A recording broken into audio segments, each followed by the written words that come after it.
Bonsoir à tous, bienvenue sur déjà la 40e émission After Eight Show. Ouais, 40, on commence à passer un cap là. C'est la crise de la quarantaine. C'est... Ouais, là, on commence à être des anciens du podcast, on le vit très mal. Comment allez-vous messieurs? Ça va bien. Ce soir on est avec un nouveau, on peut le dire comme Enchanté. ça. Parce qu'il commence à y avoir des gens qui reviennent, et du coup Nicolas Crofig.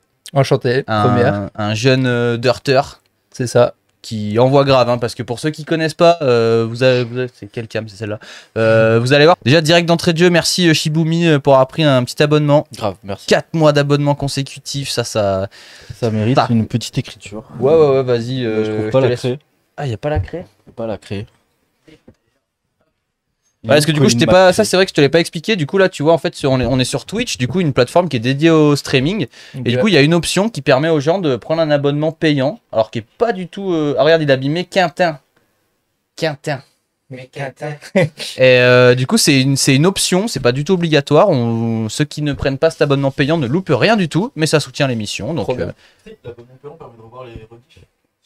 en avant-première, effectivement. Donc merci pour l'abonnement, ça fait très plaisir. Et du coup, Nico, toi, t'es venu un petit peu dans la région là en ce moment. Et ouais, bah, j'ai fait un direct de Barcelone ici pour passer un petit peu de temps avec des potes. Et Tu puis... étais à Barcelone ce matin, hein? Non, je suis arrivé hier. Ok. Hier. Et du coup, j'étais sur Lyon et aujourd'hui, petite session sur Grenoble. Au 218. 218. Alors, t'avais déjà roulé là-bas? J'ai fait 2 sessions là-bas. Ouais. Et ouais, c'est grave cool. La terre, elle est trop bien et tout, elle fait pas peur. C'est trop bien. Bah, t'as roulé un peu tout là-bas? Ouais, vraiment tout roulé et tout, pas de vent, du soleil. T'as fait un peu du sale? Eh ben, un petit peu, mais tranquille quand même. Hein. Je vais me préserver pour maintenant. Mais ouais, C'est sympa. en vrai, c'est trop bien. Vraiment, c'est trop. Le spot est incroyable au bord de l'eau et tout. Bah, trop cool, hein. Dommage que j'ai pas pu venir la prochaine fois, hein. Bah, carrément, avec plaisir. De toute façon, maintenant que tu connais l'adresse, Bah ouais, on va repasser. tu reviendras. Avec plaisir. Mon petit Romain, comment ça va? Ça va. Ouais. J'ai un petit peu bossé cette semaine. Ouais. T'as vu, on a refait le logo. Enfin, Ah oui, bah oui, c'est vrai d'ailleurs. Ah putain, bien vu en régie, vous avez mis le nouvel encadré, vous êtes les boss. Voilà, petit nouveau logo After Eight Show. N'hésitez surtout pas à nous dire ce que vous en pensez de ce nouveau logo. parce qu'en soi, il est pas forcément définitif. Si les gens disent ah c'est de la merde, c'est trop moche. Bah, Ouais, c'est vrai. Parce que du coup, ouais, pour ceux, s'il y en a qui n'ont pas suivi, la semaine dernière, on a fait le coup de gueule. Voilà, il y a eu le coup de gueule. Et du coup, on a conclu, voilà, je fais un petit résumé pour ceux qui n'étaient pas là, qui n'ont pas suivi le coup de gueule. On a conclu un accord entre vous et nous. C'est-à-dire que vous, à partir de maintenant, vous allez commenter toutes les vidéos, les partager, mettre des likes dans tous les sens et tout. Et nous, on fournit des émissions d'une qualité extrême. Et ça commence à partir de maintenant. Et merci à tous ceux qui ont joué le jeu sur la vidéo. Ouais, qui ont commenté, franchement, en fait, on a fait... il y a eu à peu près 15-20 fois plus de commentaires sur cette vidéo-là que sur toutes les... Je crois qu'il y a eu plus de commentaires sur cette vidéo que sur toute la chaîne After Eight réunie. C'est possible. Trop bien. Donc franchement, merci beaucoup à ceux qui ont joué le jeu, ça régale. Et du coup, j'en profite pour dire que là, du coup, il y a des nouveautés qui arrivent. On est en train de revoir un petit peu la direction artistique du truc. Il va y avoir des trucs charmés. Et du coup, ce soir, on est un petit peu en émission. On teste un peu au nouveau format. Donc, ceux qui regarderont le live en entier ou sur YouTube, vous n'hésiterez pas à nous dire un peu ce que vous en avez pensé. Et salut Evan, salut Carpemag, salut Léna. Ouais, salut tout le monde dans le chat. Il y a eu un autre abonnement de TODH, Romain. TODH 11. Il va falloir peut-être faire un peu de place là du coup. Bah mets-le en dessous de Quentin, ça doit passer. Et puis on fera un petit effaçage. Alors je suis désolé, hein, je veux pas dénigrer, je vais le mettre en plus petit pour que ça rentre. Hein. Ouais. Vous êtes si nombreux à soutenir, ça fait plaisir. Théo, DH 11. Plutôt facile à écrire. Merci beaucoup Théo pour ton abonnement, ça fait très plaisir. Voilà, un petit plan de Romain de dos. Du coup, au programme de ce soir, qu'est-ce qui va se passer ce soir? Déjà, on va commencer par les news. Ça, les news, c'est le classique. Voilà, là, ça commence à être un peu rodé, c'est de commencer les émissions par les news. C'est quoi les news? Aucune idée. Je crois que c'est toi qui présente en plus. Ah merde, j'ai oublié de faire des news. Ensuite, vous l'avez sûrement peut-être un peu vu, il y a Pink My Bike numéro 8 qui est sorti hier. Et du coup, je ferai une petite... voilà, un mini débrief avec vous. Enfin, avec tout le monde, quoi. Ensuite, on parle de toi. On a quelques questions à te poser. Il faudrait qu'on investisse dans une lampe à lui mettre dans la gueule, tu sais, genre comme si c'était un interrogatoire. On baisse les lumières, on met juste sur lui. L'interview GAV, on va appeler ça, tu sais. Oh, il y a peut-être un truc à faire. Après ça, vous avez été nombreux à poser la question. Il y a les nouvelles transmissions SRAM qui sont sorties. En quoi ça consiste? Quelles sont les nouveautés? Et ben, je vous ai préparé un petit dossier, donc je vais tout vous résumer. Et après, pour finir, on va regarder les vélos. Parce que vous pouvez envoyer vos vélos sur afterridelive@gmail.com. Et du coup, un petit top 5 des meilleurs vélos qui ont été envoyés cette semaine. Et en même temps, c'est cool, ça en laisse un peu plus pour les semaines d'après et tout. Carrément. Et du coup, il y aura un petit sondage et vous pourrez voter sur qui a le plus cool vélo. Voilà. Ok. Et juste une dernière info que j'ai oublié de rajouter. Parce que du coup, on s'est engagé, enfin surtout moi, à reprendre la soirée mécanique du lundi. Et lundi, j'étais avec Maël, c'était une journée très speed, j'avais beaucoup de choses à faire. Et malgré tout ça, j'ai fait un live mécanique lundi. Alors voilà, j'espère que vous avez aimé. Et on se retrouve lundi prochain. On a des news le vendredi aussi maintenant. Ouais. Enfin, une nouvelle émission. On en parlera en fin d'émission. Salut tout le monde, installez-vous confortablement, c'est parti. C'est parti. Cette semaine, du coup, il y a des news, c'est vrai. C'était pas une fête. Non, on aura une news qu'un viewer nous a envoyée. Okay. Je sais pas s'il est là ce soir. S'il est là, manifeste-toi. On a... qu'est-ce qu'on a? On a des vidéos... Surtout des clips Insta, en vrai, cette semaine. Mais du lourd. Et on terminera par une petite news assez funky. Donc voilà, c'est parti. Allez.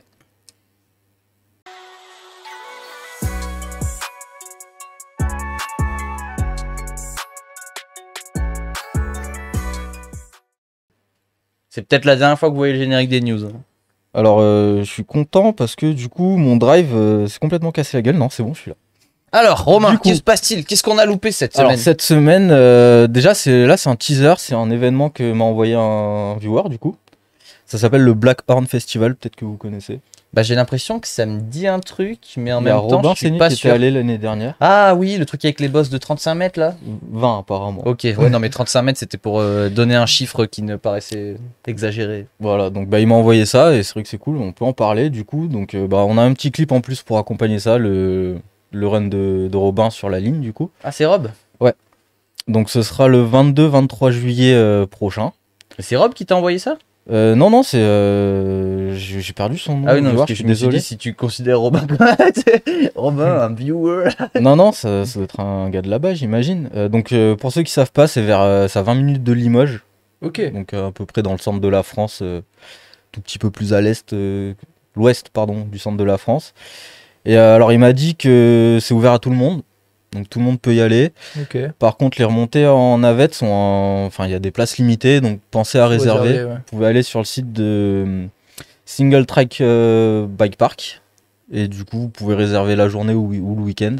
Okay, donc c'est 30 € la journée pour les remontées en navette, 50 € pour le week-end. Il y a possibilité de louer un bike, etc. Il y a la bouffe sur place, enfin tout va bien. Stylé. Et pour ceux qui veulent pas, il y a accès à la zone du bas sans, faudrait qu'on y aille, en vrai. Sans remonter quoi. Ouais. Tu connaissais toi du coup? Pas du tout. Non, mais c'est costaud. Hein. Bah ouais, les bosses elles sont très grosses. Beau tir de 20 mètres apparemment. Pas du tout. Voilà, donc 22-23 juillet prochain, près de Limoges. Black Horn Festival sur Instagram si vous voulez aller voir ça. Là c'est du gros vélo par contre. Oui.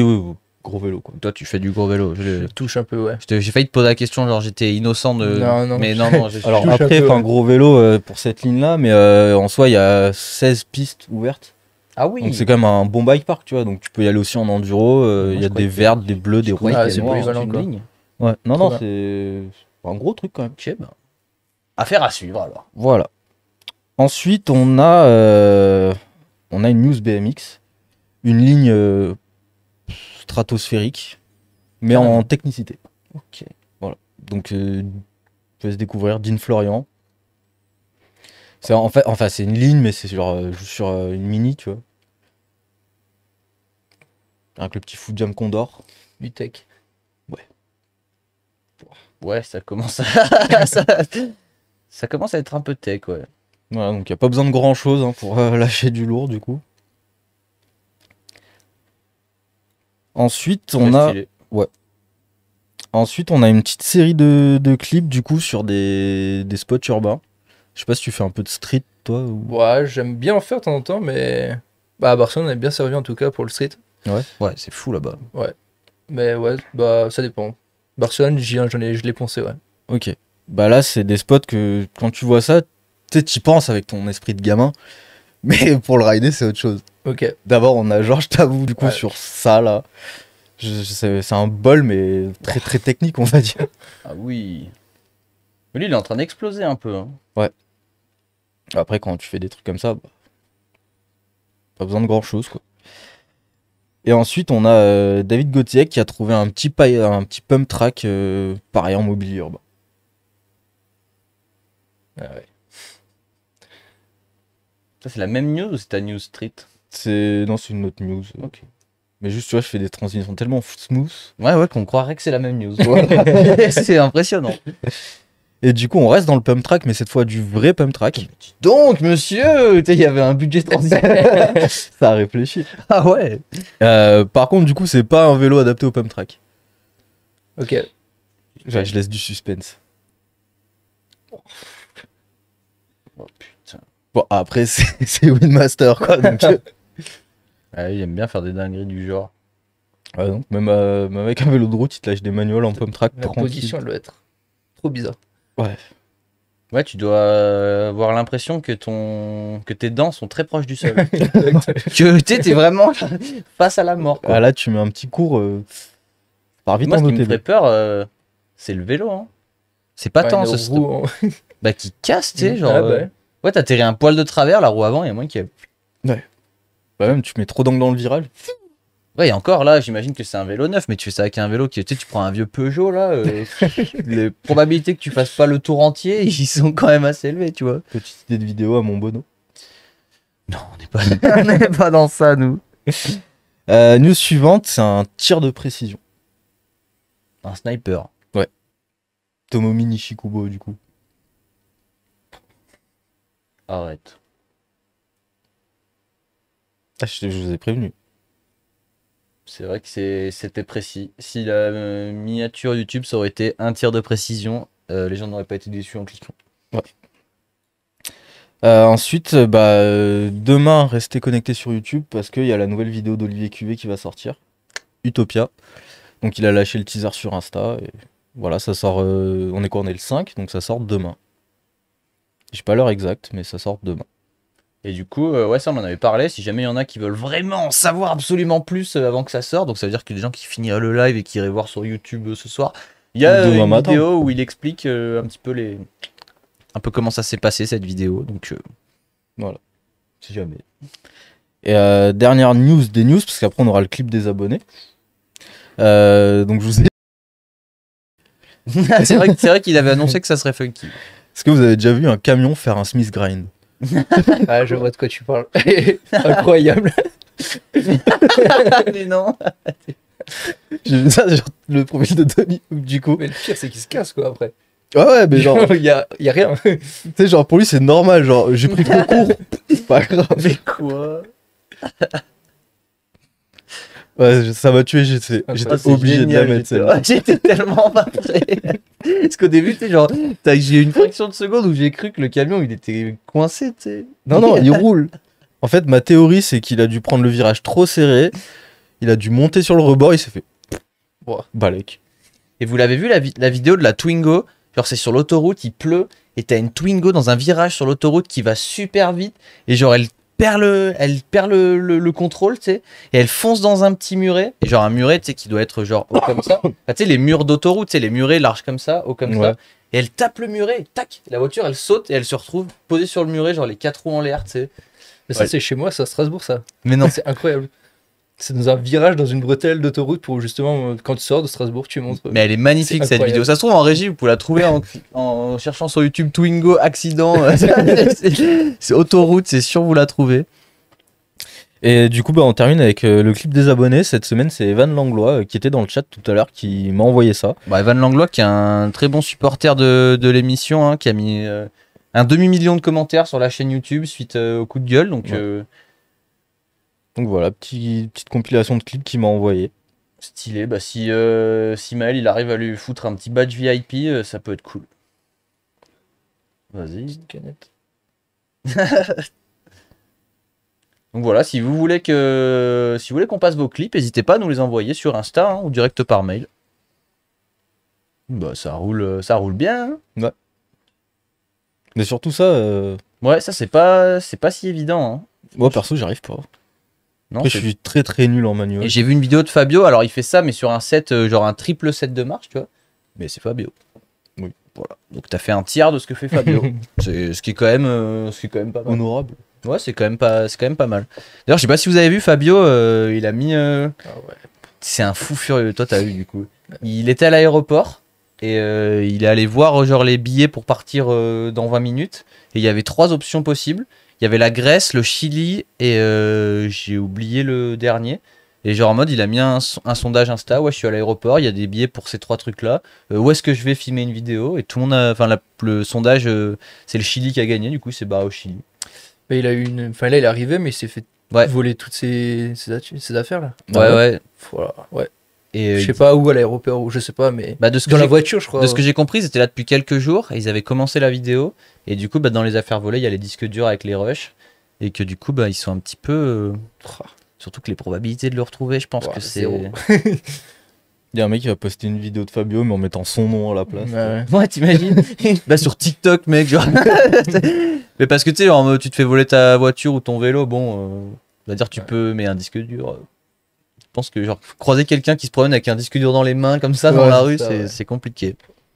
En tout cas, Romain, très belle sélection de news. Hein. Ouais, bah, j'espère que ça vous a plu. Mention spéciale pour le grind en camion. Ah, ça, ouais. Vraiment, c'était très très chouette. Hein. Cool. On enchaîne tout de suite. Du coup, pour ceux qui ont suivi, il y a Pimp My Bike numéro 8 qui est sorti sur Riding Zone hier à 18h. Et du coup, ben, allez, on se met un petit aperçu. Et du coup, ben, je voulais vous raconter un petit peu comment ça s'était passé. Du coup, ben, là, ça se passe, j'en profite pour faire la pub, ça se passe à La Famille Tattoo Club à Grenoble. Voilà, un des meilleurs salons de tattoo de Grenoble. Clairement, si vous voulez aller quelque part, ça se passe à La Famille Tattoo Club. J'ai mis un sticker là-bas d'ailleurs. Du coup, pour ceux qui connaissent pas la série, en fait, le principe est simple. Vous connaissez sûrement l'émission Pimp My Ride. Et ça, d'ailleurs, j'ai été très surpris parce que, en fait, les plus jeunes ne connaissent pas. Bah, c'est vieux quand même. Hein. Ouais, mais du coup, en fait, pour moi, c'était une évidence que c'était. Tout le monde allait capter que c'était ça. Faut qu'on s'en rende à l'évidence, on est vieux, Hugo. Ouais, mais. On a 25 ans passés, on est mais il y a des trucs plus vieux que tout le monde connaît. Enfin, pour moi, c'était genre. Logique, tu vois, parce qu'il y en a des gens qui j'en ai parlé, ouais, bah, comme Pimp My Ride, et ils m'ont dit, mais c'est quoi Pimp My Ride? Mais non, t'es sérieux? Mais va regarder Pimp My Ride, regarde pas notre merde. T'es sérieux? Et du coup, bah, le principe de nos 2 séries, c'est simple, c'est qu'on prend quelqu'un qui est gravement dans le besoin et qui a un vélo de merde. Dans Pimp My Ride, à la base, c'était des voitures. Et du coup, on va tout faire pour réaliser son rêve. Donc là, en l'occurrence, on rencontre Quentin. Quentin qui est à Morzine, qui travaille d'ailleurs au chalet à Morzine. Pour ceux qui connaissent, resto de burgers côté là-bas. Donc on est allé là-bas, ils nous ont fait des burgers, merci à eux. Et Quentin, il a un gravel qui est bien pourrave. Et son objectif, c'est de parcourir le monde avec. Il se lance un défi, il fait Biarritz, non. C'est où? Toute la côte en Normandie, ouest, je crois, il a dit. Enfin, Normandie, Biarritz. Donc en 15 jours, il a dit. Et du coup, bah, forcément, il lui fallait un vélo qui soit un peu mieux adapté. Son vélo était trop moche, donc on a arrangé ça. On lui a foutu un max d'accessoires et tout. Donc voilà, allez voir. Surtout, ce qui est important de notifier, c'est qu'avec mon pote Pierre, qui du coup est réalisateur de cette émission, on a vraiment pris les choses en main. Et par rapport, si on regarde l'épisode 1, qui est vraiment en mode télé, hyper carré, hyper tout comme ça, celui-là, on s'est complètement lâché, on a fait n'importe quoi, on a dit n'importe quoi. Là, j'ai eu un nombre de retours sur le nombre de blagues nulles. Vous voulez faire un jeu à boire, vous regardez le truc, et à chaque fois qu'il y a une blague nulle, vous buvez un shot. En vrai, moi, il m'a quand même fait rire. Mais je suis friand de blagues nulles, tu vois, mais il m'a fait rire quand même. Ah, mais moi aussi. Enfin, donc, c'est un épisode qui est très marrant. Alors, malheureusement, je vais être transparent avec vous. Moi, j'étais pas spécialement partant pour faire un gravel à la base. Mais on a trouvé Quentin, et Quentin qui avait un très bon profil, c'était très cool. Donc, au final, c'était quand même assez chouette. Et je me pose quand même une question. Et j'aimerais bien que vous y répondiez sur Instagram. Parce qu'en fait, il se passe un truc, c'est que du coup, nous, on a revisité un petit peu le concept. On l'a rendu beaucoup plus marrant. Et de ce qu'on en voit dans les retours, ça a l'air d'avoir beaucoup plu, ce nouveau format. Qui est vraiment, en gros, si toi, t'as pas vu les autres épisodes, les premiers épisodes, en plus, moi, je connaissais pas Riding Zone, j'étais hyper stressé. Et donc, moi, je suis très calme, je suis comme ça, j'ose pas parler et tout. Et c'est très très carré, tu vois, comme format. Ça a évolué. Et là, on est vraiment dans le format où là, je suis total freestyle et on se marre bien. Il y a plein de. Genre, on a rajouté la séquence au salon de tatoueur, l'intro sur le mini vélo et tout pour que ce soit un peu rigolo. Et le problème, c'est que cet épisode, il a clairement, vraiment beaucoup moins bien marché que les autres. Ok. Et du coup, j'aimerais savoir, à votre avis, voilà, j'ai pas la réponse, hein, j'aimerais votre avis. Pourquoi cet épisode a moins bien marché?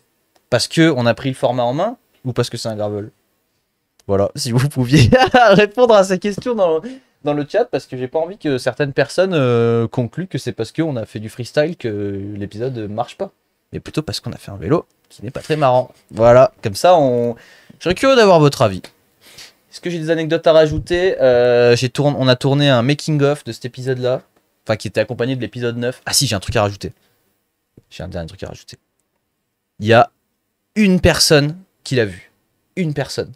Mais dans cet épisode-là, alors déjà il faut savoir, je te mets un peu le contexte aussi si jamais tu sais pas.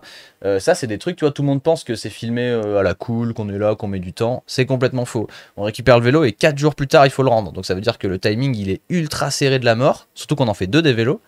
Et en fait on a fait la peinture, vous verrez dans le making of, qui sortira après l'épisode 9 parce que ça fait les deux en même temps. Vous verrez après le vélo qu'on a fini la peinture avec Padilla d'ailleurs, qui est déjà venu dans cette émission. Et on a fini la séquence peinture à 4h30 du matin. C'est bon pour vous? D'ailleurs, vous allez découvrir un truc fantastique, mais vu que son atelier n'était pas fini, il lui fallait une cabine de chauffe, et vu qu'elle n'était pas installée, et ben, on a pris un C15 et on a foutu plein de radiateurs dedans. Genre, vous allez voir dans le making-of, on lui a fait des dingueries au C15. Et du coup, vu qu'on a filmé la séquence finale à 4h30 du matin... Ah mais j'ai tout spoil. Enfin, pas grave. En fait, maintenant vous le savez, c'est une exclu pour vous, hein, parce que de toute façon il y a moins de gens qui regardent ce live que Pink My Bike. En fait, il y a un moment dans l'épisode, je ne vous dirai pas à quel moment, j'ai pas donné d'indice, où en fait on voit le deuxième vélo. Il y a un moment dans cet épisode-là, c'est la première fois que ça arrive. Je l'ai cherché en plus, mais j'avoue que je l'ai pas vu. J'ai pas du tout donné d'indice de à quel moment ça peut être à peu près, mais non mais moi genre quand j'ai regardé, tu m'en avais parlé, donc j'ai cherché et tout, et je l'ai pas vu. Et ça sur YouTube, j'ai vu un commentaire. Il y a un mec, il a dit ouais, pendant la sponsor, tu sais, je me suis dit merde. Parce qu'en fait, on a fini le premier vélo, on a commencé le deuxième, on a oublié la sponsor, du coup, on a enlevé le deuxième, on a refait la sponsor comme si. Et du coup, je me suis dit merde, en fait, il est en fond le vélo. Mais non, c'est pas ça. Donc, il y a un moment où on voit dans l'épisode, on voit le vélo suivant. Okay. Et vous allez voir, c'est du lourd. C'est du très très lourd. En tout cas, c'est un super épisode. J'ai hâte de voir le prochain épisode et le making-of. Le making-of, vous allez voir, hein, parce que là, c'est assez. Au moins, on va montrer un peu en quoi ça consiste. J'ai trouvé l'autre bike accroché au mur. Ah non, c'est pas ça. Beaucoup ont pensé ça aussi, que c'était le vélo accroché au mur. C'est ça, c'est juste un élément de déco. Pour l'histoire, c'est ton premier DH, non? Pour l'histoire, c'est mon premier DH, effectivement. Voilà, c'est tout pour Pimp My Bike. Allez le voir si vous l'avez pas vu. Dites-moi si vous arrivez à trouver quel sera le prochain vélo. Et sinon, voilà, j'ai rien de plus à rajouter. Est-ce qu'on vient juste avant de passer à toi sur la news de Théophile, je crois, sur EXT. News du jour, EXT a sorti le Aria d'ailleurs, un avis sur Extreme Shocks. Et je vais être totalement honnête avec toi, je ne connais pas.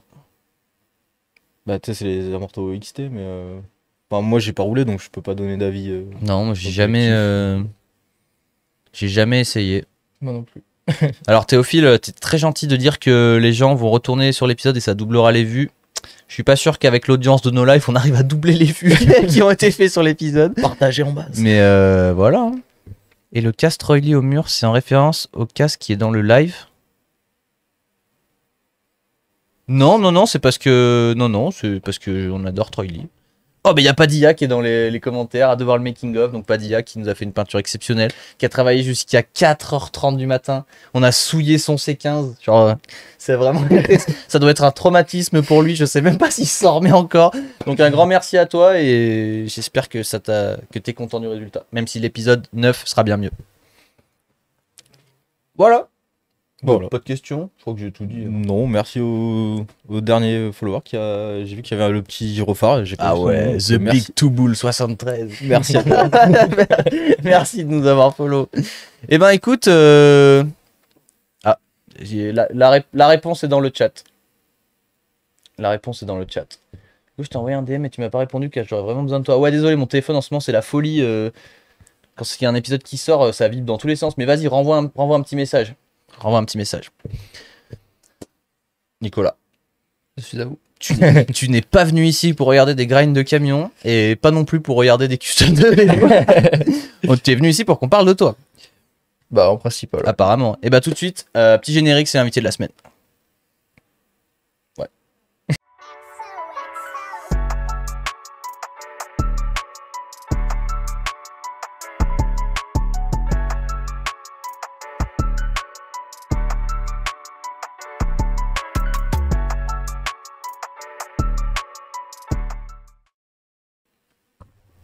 Qui?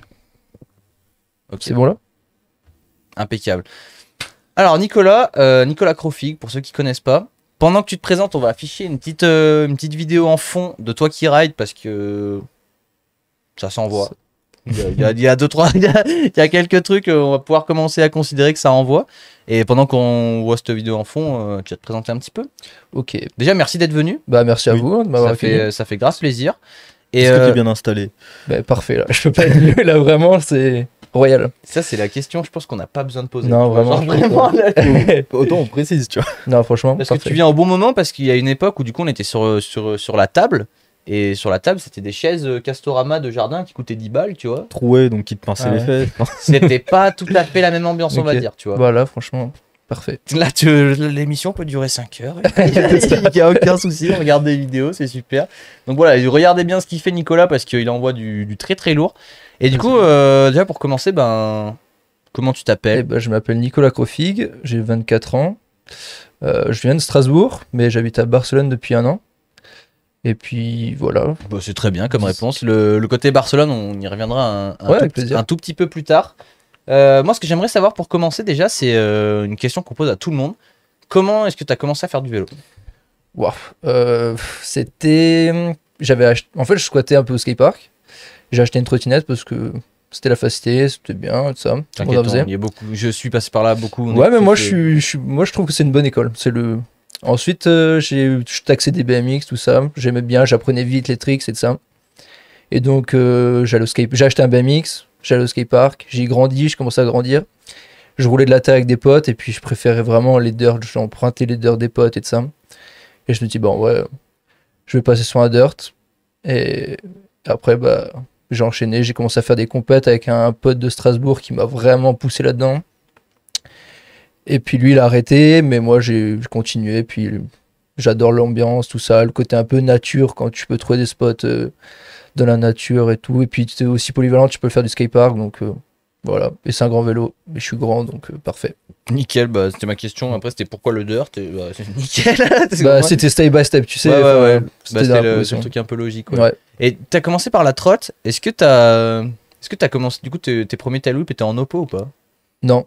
J'ai direct appris dans le bon sens. Okay. Parce qu'il y a beaucoup de gens, et j'en fais partie, qui du coup, qui viennent de la trotte, voilà, je fais ma petite statistique. non, du coup, j'ai appris direct dans le bon sens.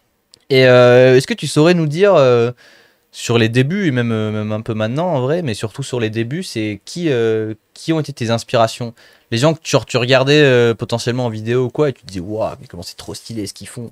Faut que je fasse pareil. Je pense que la première, vraiment où j'ai vu du dirt, c'était Whistler. Et j'ai vu ce mec faire le dernier step down, il fait un cork set. Et j'étais en mode, what the fuck? C'est quoi ça? C'est quoi ce sport? Et après, j'ai découvert le dirt. Je regardais masse de vidéos de Kevin Perazza. Parce que super créatif, tout ça. Ouais, ultra polyvalent. Ouais. Du coup, je pense que c'est Semenuk, comme beaucoup de monde. Et en BMX, Perazza, Pat Kazé, tous ces gars-là. Stylé. Et tu penses quoi de Ryan Williams, vu qu'il a fait pareil, trottinette, BMX? Je pense que c'est incroyable. J'ai trop de respect pour lui parce que tout le monde se foutait un peu de sa gueule en mode il fait de la trottinette, c'est pour les gamins. Au final, je pense après c'est un gars qui fait que du big air, enfin beaucoup de big air, mais il sait quand même tout faire, même si c'est pas forcément propre. Il prend n'importe quel sport de glisse, à mon avis, il met la fessée à tout le monde. C'est exactement le terme que j'allais utiliser là. Et c'est drôle, parce que Ryan Williams, en mode, c'est vrai qu'au début des gens se foutaient de sa gueule, parce que c'était l'époque où on se foutait de la gueule des gens qui font la trottinette. Et Ryan Williams, il est arrivé, il a mis une fessée intergalactique au BMX et tout le monde a fait ok. C'est ça, ouais. Peu importe ce qu'il prend, il gère. Donc, puis il a un nombre de World First en BMX. Ça se trouve, c'est peut-être même lui qui en a le plus. Donc quand tu disais bonne école, à mon avis, c'est peut-être vrai. Hein. Ouais. Même dans tous les sports, il prend un VTT, il va te faire des trucs fous. Donc non, incroyable ce mec. Ryan, voilà, si jamais tu regardes ça, désolé, il n'y a pas les sous-titres en anglais encore, hein, ça pourrait évoluer. Et après, du coup, il y a eu un passage. À quel moment t'es passé, entre guillemets, un peu comme tout le monde, après tu t'es mis au gros vélo? Et toi, le gros vélo, c'est plus secondaire. Ça reste le dirt, ton truc principal, et le gros vélo, c'est pour kiffer un peu. J'adore ça, mais comme maintenant, je fais beaucoup de compètes. Ma saison off, et je passe mon temps à m'entraîner pour préparer la saison. Et après, pendant la saison, il y a les compètes tous les week-ends quasiment, donc pas trop le temps d'en faire. Mais j'aime trop en faire, mais j'en fais pas assez. Mais les gros sauts, ça me fait encore un peu peur. Enfin, je suis plus à l'aise sur un semi-rigide qu'un tout suspendu. Ah ouais. C'est quoi, c'est le coup de raquette qui te... Ouais, moi j'ai vu trop de vidéos où les gars ils se faisaient éjecter comme ça. Ah, les vidéos, c'est terrible, hein, des fois. Mais j'étais au Chili au mois de novembre dernier. Ouais, octobre. Et j'ai du coup appris à sauter, à faire du freeride et en vrai, c'est plus simple, mais il faut juste s'élancer. Et puis, c'est juste le fait que c'est long et que t'as pas vraiment un kick qui est raide ou quoi.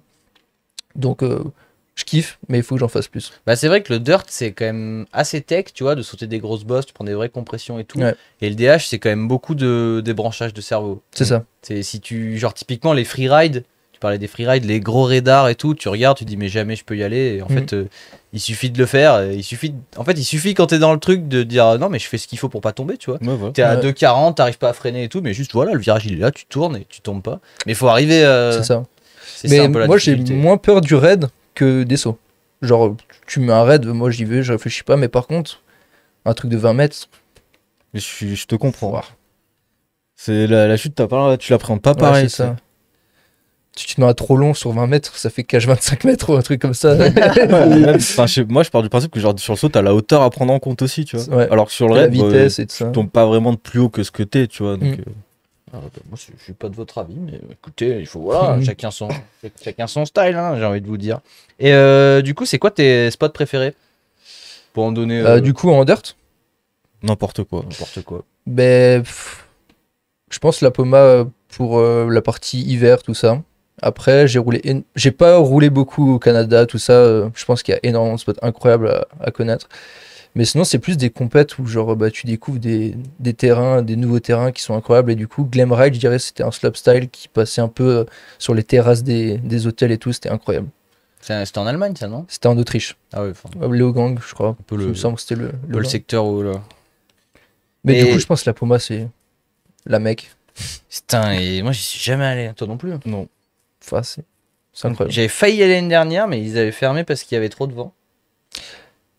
Petit problème, il y a du vent des fois, mais je pense que les meilleures sessions, c'est sunset, genre de, je sais pas, 19h jusqu'à qu'il fasse nuit, c'est incroyable. Mais la Poma, ça a l'air d'être un peu le piège dans le sens où quand tu y vas, moi je connais plein de gens qui y vont et qu'après ils habitent là-bas. Ça a l'air d'être un peu ça le piège. Bah ouais, je pense Barcelone, la Poma, il y a beaucoup de choses qui te font rester. Ah, le nombre de personnes que je connais qui habitent à Barcelone maintenant, pour ça j'évite. C'est ouf. Ça a l'air d'être dramatique après. Et du coup, tu parlais compète. Donc toi, tu fais beaucoup de compétitions. Ouais.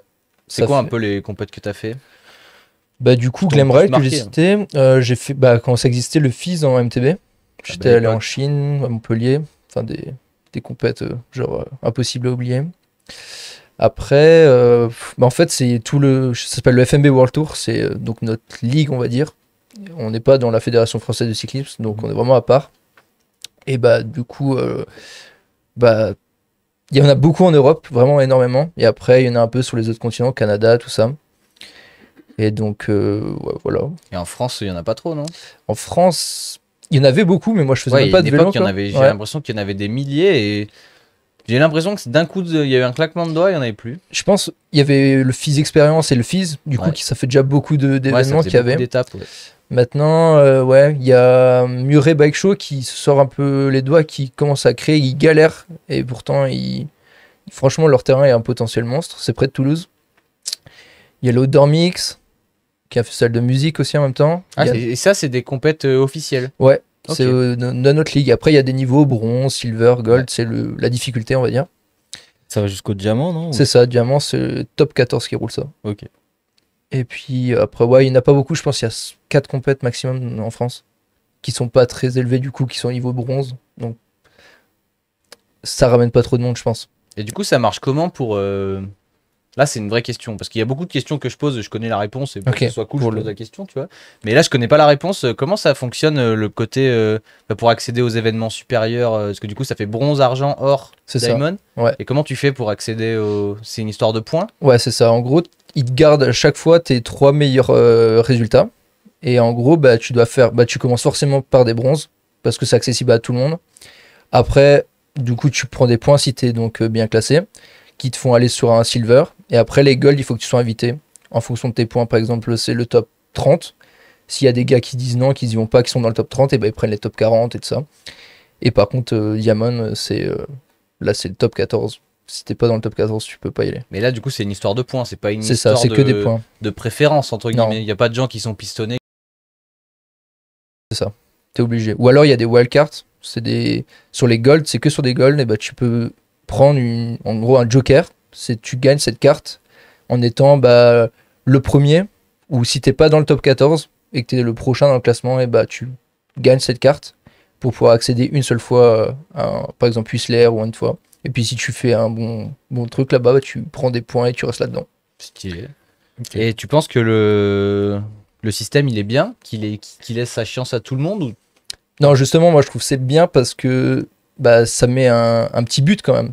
C'est un peu les meilleurs qui vont là-bas. Donc ça te force à vouloir être top 14. S'ils prenaient tout le monde ou s'ils prenaient 20 premiers, ça serait plus simple. Et puis après, c'est un esprit compétitif du coup. Mais je trouve ça bien, tu sais, ça trie un peu. Il faut vraiment être Tu dis, t'es dans le 14 mondial, t'es les 14 meilleurs mondiaux qui roulent là. C'est la finale des finales. Ouais. Du coup, je trouve ça cool. Stylé. Et tu disais que vous aviez rien à voir avec la FFC. Est-ce que du coup, t'aimerais faire partie de la FFC, genre pour des infrastructures ou quoi, ou pas du tout? Ça, c'est vraiment la question. Tu peux répondre ce que tu veux, parce que tu vois, notamment, il y a quelqu'un qui a écrit fuck UCI sur c'est pour ça que je pose la non, question. Mais de ouf, en vrai, les avis sont. Je suis trop partagé par ça parce que genre ça pourrait grave nous aider. On aurait un statut vis-à-vis de. On serait rémunéré un peu, on aurait vraiment un statut en tant qu'athlète professionnel.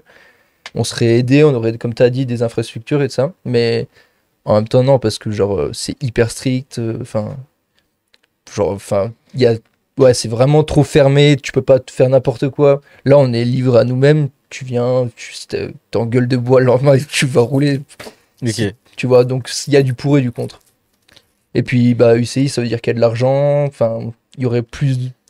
Je sais pas, je suis partagé. Il y a du pour et contre. Okay. Moi, ce que je vous recommande pour ceux que. D'ailleurs, ça pourrait être pas mal de le mettre sur Spotify, ça. Je crois qu'on l'a pas mis.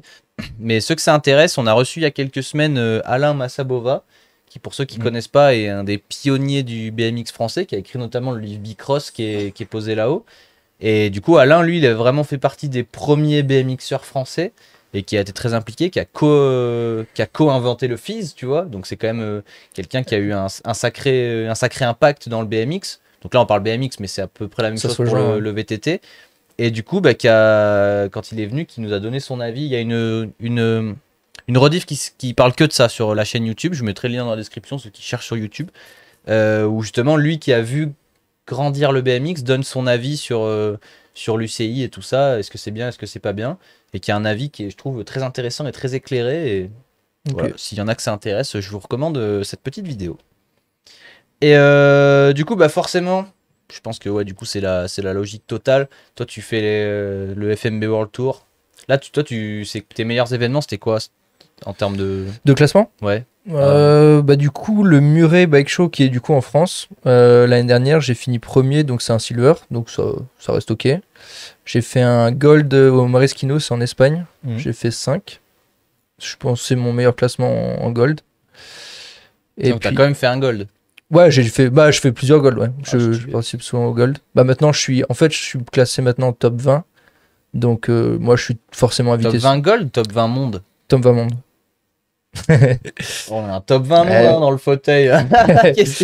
Ta signature t'écrira top 20. Mais du coup, ouais, moi, je suis sûr d'être à chaque fois invité sur des événements gold. Maintenant. Et de plus faire des pré-qualifs parce que ça aussi, c'est trop compliqué.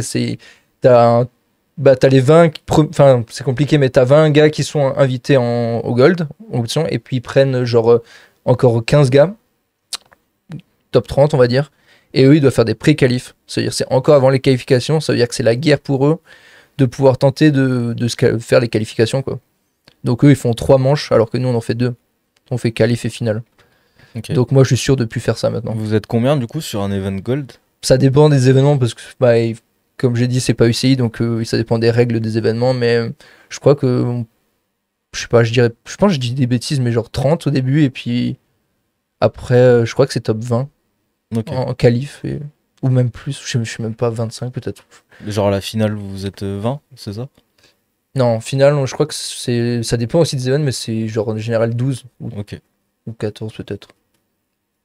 Je dis peut-être des bêtises, hein. Peut-être qu'il y en a qui savent mieux que moi, mais ça doit être. Si jamais quelqu'un veut le contredire, n'hésitez pas. De toute façon, à chaque fois que tu fais une compète, ils te disent bah voilà, c'est le top 10, le top 12 qui va en finale, donc tu le sais le moment.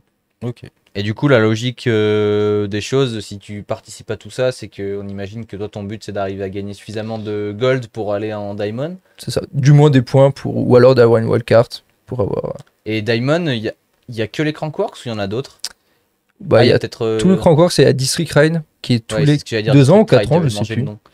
Et du coup, ça, c'est un événement incroyable aussi. Ça, c'est mon rêve aussi. C'est un peu du skatepark, mais dans une ville en slope et tout. C'est incroyable. Ah, mais cet événement, ça a l'air fou. Bah, je l'avais en question. Bah, tu peux y répondre maintenant, hein, si tu veux. Du coup, toi, ta compète de rêve, ce serait District Ride. Non, je pense que c'est Whistler quand même parce que c'est vraiment légendaire. Ouais, pour le côté légende. Ouais, vraiment.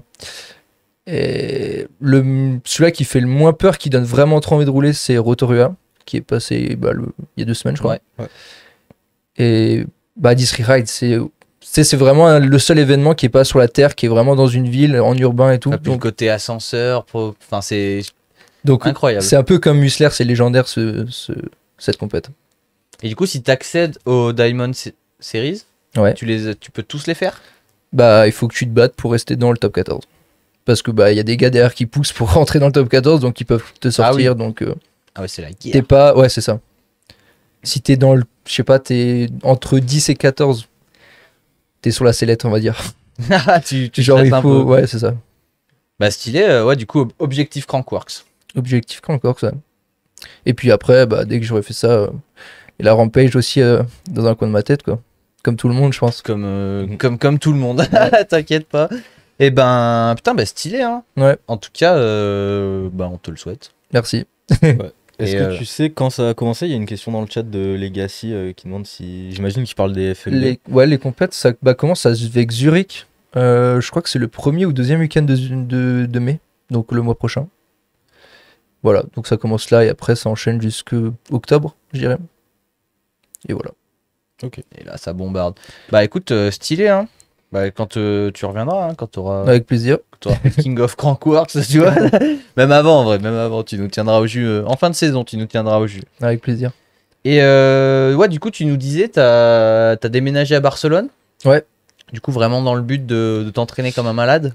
Bah ouais, déjà Strasbourg, la météo c'est pas ouf. Enfin, ça va, mais. Oui, mais entre Strasbourg et Barcelone, je pense que tout le monde comprend. Voilà, c'est ça. Du coup, ouais, pour m'entraîner, parce qu'il y a beaucoup de spots, il fait beau. Et puis j'avais vraiment envie de découvrir une autre ville. Et puis, l'Espagne, j'avais jamais vraiment mis les pieds et tout. Et donc, je parlais pas un mot espagnol, rien. Je suis allé et puis je kiffe. Et maintenant, tu parles espagnol? Le problème, c'est Barcelone, c'est vraiment international. Tout le monde parle anglais. Enfin, du coup, tu galères en espagnol et puis alors le gars il fait vas-y, on continue en anglais et tout. Donc, ouais, même en français. Non, là, ils aiment pas trop les Français. Hein. Ah ouais? Ouais, on est un peu. Bon. Mais du coup, ouais, Barcelone, c'est bien pour s'entraîner. Il y a tout. Puis la Poma, c'est vraiment. Il y a de l'airbag, il y a du dur. Donc c'est là où tu passes le plus gros de ton temps à la Poma. Ouais, tous les jours. Stylé ça. Ouais, putain, faudrait vraiment qu'on y aille un de ces jours. Hein. Ça donne quand même grave envie. Hein. Et du coup, étant compétiteur, est-ce que tu as une routine un peu d'entraînement, même à côté du vélo? Et ouais, il faut quand même être un peu sérieux et tout, parce que c'est le problème justement de pas être dans une fédération française, c'est que t'as pas de coach, t'es livré à toi-même et puis tu dois être strict avec toi, tu dois te dire ok, je vais pas faire la fête tout le temps, je vais m'entraîner, je vais Barcelone, c'est bien pour le vélo, mais oui, c'est bien pour la fête aussi. Mais du coup, non, ouais, il faut faire de la préparation physique un peu et puis s'entraîner, mais pas non plus se dégoûter jusqu'à poncer tes tricks, t'acharner. Donc il faut trouver une balance et puis. Qu'est-ce que c'est? Oh, c'est ma maman qui offre 3... Quoi? Ah non, offre un abonnement, ok. Elle a déjà offert 3 abonnements, merci beaucoup. Hein. En plus, l'abonnement va à Théophile. Il faudrait remplacer le dernier nom, Romain. C'est Caro qui disparaît de la liste. Il est passé où le muck-off? Parce que ça va laisser des grosses traces. Il est plus là du tout. Non mais trouve une place. C'est vrai qu'on aurait dû l'effacer en début d'émission. Merci. Merde, du coup, excuse-moi, je t'ai coupé. Ouais, routine d'entretien. Après, ouais, je fais beaucoup d'airbags. Je sais pas, beaucoup de gens ont dit mais ce mec il roule aucun airbag et tout ça. Mais moi je pense que c'est une trop bonne école. Je m'acharne un peu là-dessus. Je pense Matrix pour qu'après ça devienne automatique. Puis après je vais sur du dur et en parallèle je fais un peu du. Il est déjà. Mais un x2. Ouais, excuse-moi, on est débordé. Bah, c'est bien, tant mieux. Mais du coup, ouais, renforcement musculaire et puis vélo. À fond. À fond. Bah, c'est bien. En tout cas, on te souhaite que le meilleur pour ça. Merci. Et à côté de ça, tu fais des shows. Je fais des shows, ouais, parce que on n'est pas connu, du coup, il faut garder un peu d'argent quelque part. Mais du coup, les shows, ouais, c'est trop bien. C'est un peu, quand on parle de show, c'est un peu comme Nitro Circus, c'est la référence pour dire on fait du show, mais c'est plus petit. Mais quoi? C'est vrai. Tu peux mettre un x2. Merci pour tous vos abonnements. Et ouais, du coup, les shows, moi j'en fais beaucoup en Allemagne. Et un peu là, j'ai commencé cette année grâce à des gars qui m'ont fait rentrer dans ce milieu en Espagne, mais c'est bien plus petit. Et les shows, c'est la folie parce que t'as pas de pression. Nous, on est payé à faire ça. Ouais, il y a aussi un peu ça. Et puis, tu prends que du plaisir, tu montres ce que tu sais faire, et puis, tu prends pas de risques. Tu fais vraiment que ce que tu sais faire. Donc, c'est cool. Il y a quand même des fois vraiment pas de risque où tu te sors un peu. Parce que ça dépend qui t'es. Moi, tu m'as envoyé un clip, si on peut mettre du coup la vidéo qui s'appelle Show. Ah, pardon. Oui, Night of the Jumps. Ouais. Après, moi j'aime ça, j'aime montrer un peu le. C'est quand même du sale, hein. Là, il nous l'a décrit en mode ouais, moi je fais des sauts droits, mais non. Ouais. Après, ça reste de l'airbag et tout ça, donc ça rassure. Mais. Là, c'était un triple 3-6 triple, ouais. Et. Ça tourne trop vite des fois, on n'est pas jamais trop sûr. Whip, là. Corquette, ouais, ça c'est vraiment la première fois que je le posais vraiment aussi bien. J'avais posé une fois la pommade dans l'airbag, mais là c'était vraiment first try en mode. J'y croyais même pas, j'étais en mode. Et du coup, là, est-ce que tu parles au toi qui étais enfant quand t'as découvert Brandon en cork set et que tu lui as dit regarde Brandon, je vais te le foutre en step down mon cork set whip. Là du coup c'est pour un step down, donc plus de respect à lui parce que c'est vraiment un step down, mais j'ai vraiment envie de le poser sur le dur pour que après tu vois, enfin je pense que c'est une première mondiale et ça ferait plaisir d'avoir cette petite première mondiale. Un petit cork set tail whip step down. Ouais, il commence à être d'abord sur le dur, sur une grosse bosse, après il faudra y réfléchir. Un petit problème de place. il en a pris deux. Tu peux mettre x2 direct à son nom. Merci Théophile, ça régale. Écoute, c'est quoi, je te fais une promesse devant tous nos téléspectateurs. Le jour où tu fais ça, on organise carrément une soirée pour célébrer ça. Allez, avec plaisir, ça me motive. On fait une soirée là, on déterminera le thème à ce moment-là. Je pense que le plus compliqué du travail, il est pour toi, pas pour nous. Ouais. Et le jour où tu fais ça, je te le dis devant tout le monde, là, on organisera une soirée événement pour valider ton truc. Allez. En restant pour les shows, est-ce que t'aimerais du coup joindre un truc genre le Nitro Circus? Ouais, je pense que j'aimerais. Là, en ce moment, le show qui me plairait le plus, ça serait Master of Dirt. Dirt Master. Non, c'est Master of Dirt. Master of Dirt. Master of Dirt, ouais. Ça a l'air fou aussi. C'est vraiment connu en Autriche, tout ça. Mais ouais, Nitro Circus, c'est. Après, Nitro Circus, c'est un peu à part quand même, parce que c'est un cirque en fait.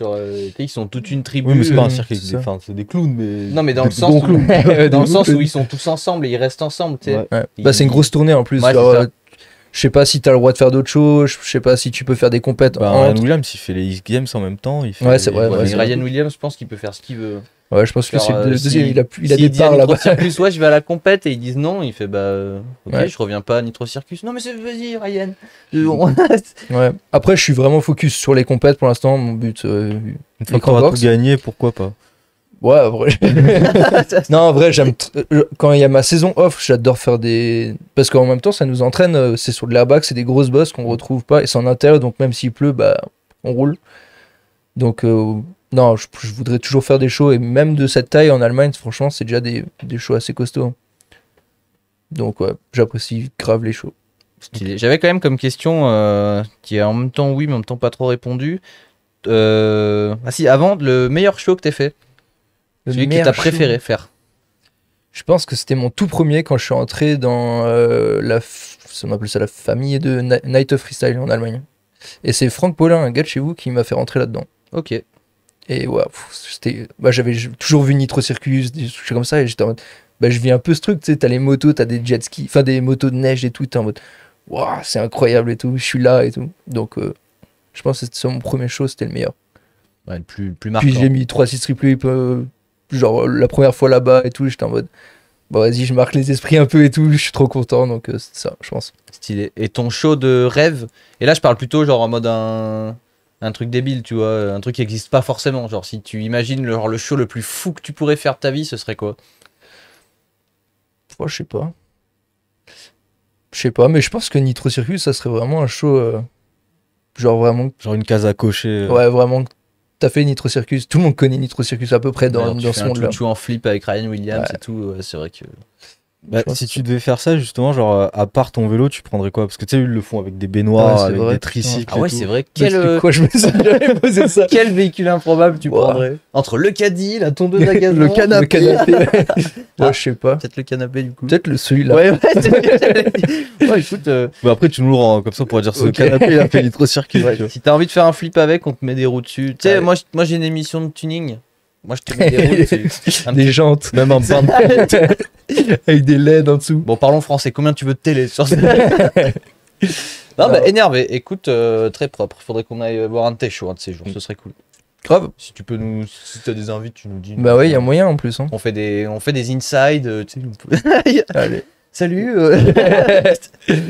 On finit tranquille avec des questions qu'on pose à tout le monde. Ton meilleur souvenir de session?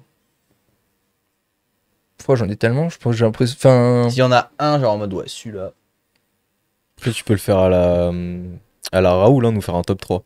Ah oui, il m'a buté. Ouais, je sais pas. En vrai, les dernières sessions de cette année à la Poma, genre, je dirais tout le mois de janvier, j'apprenais des nouveaux tricks chaque jour. J'étais en mode. À chaque fois, je rentrais chez moi et j'étais en mode, ouais, je suis trop heureux. Ça, c'est bon, ça. Je suis trop heureux, genre, j'évolue et tout. Vraiment, j'explose. Donc, je pense que c'est sur. Ça se passe même pas à top 3, c'est sur tout le mois de janvier.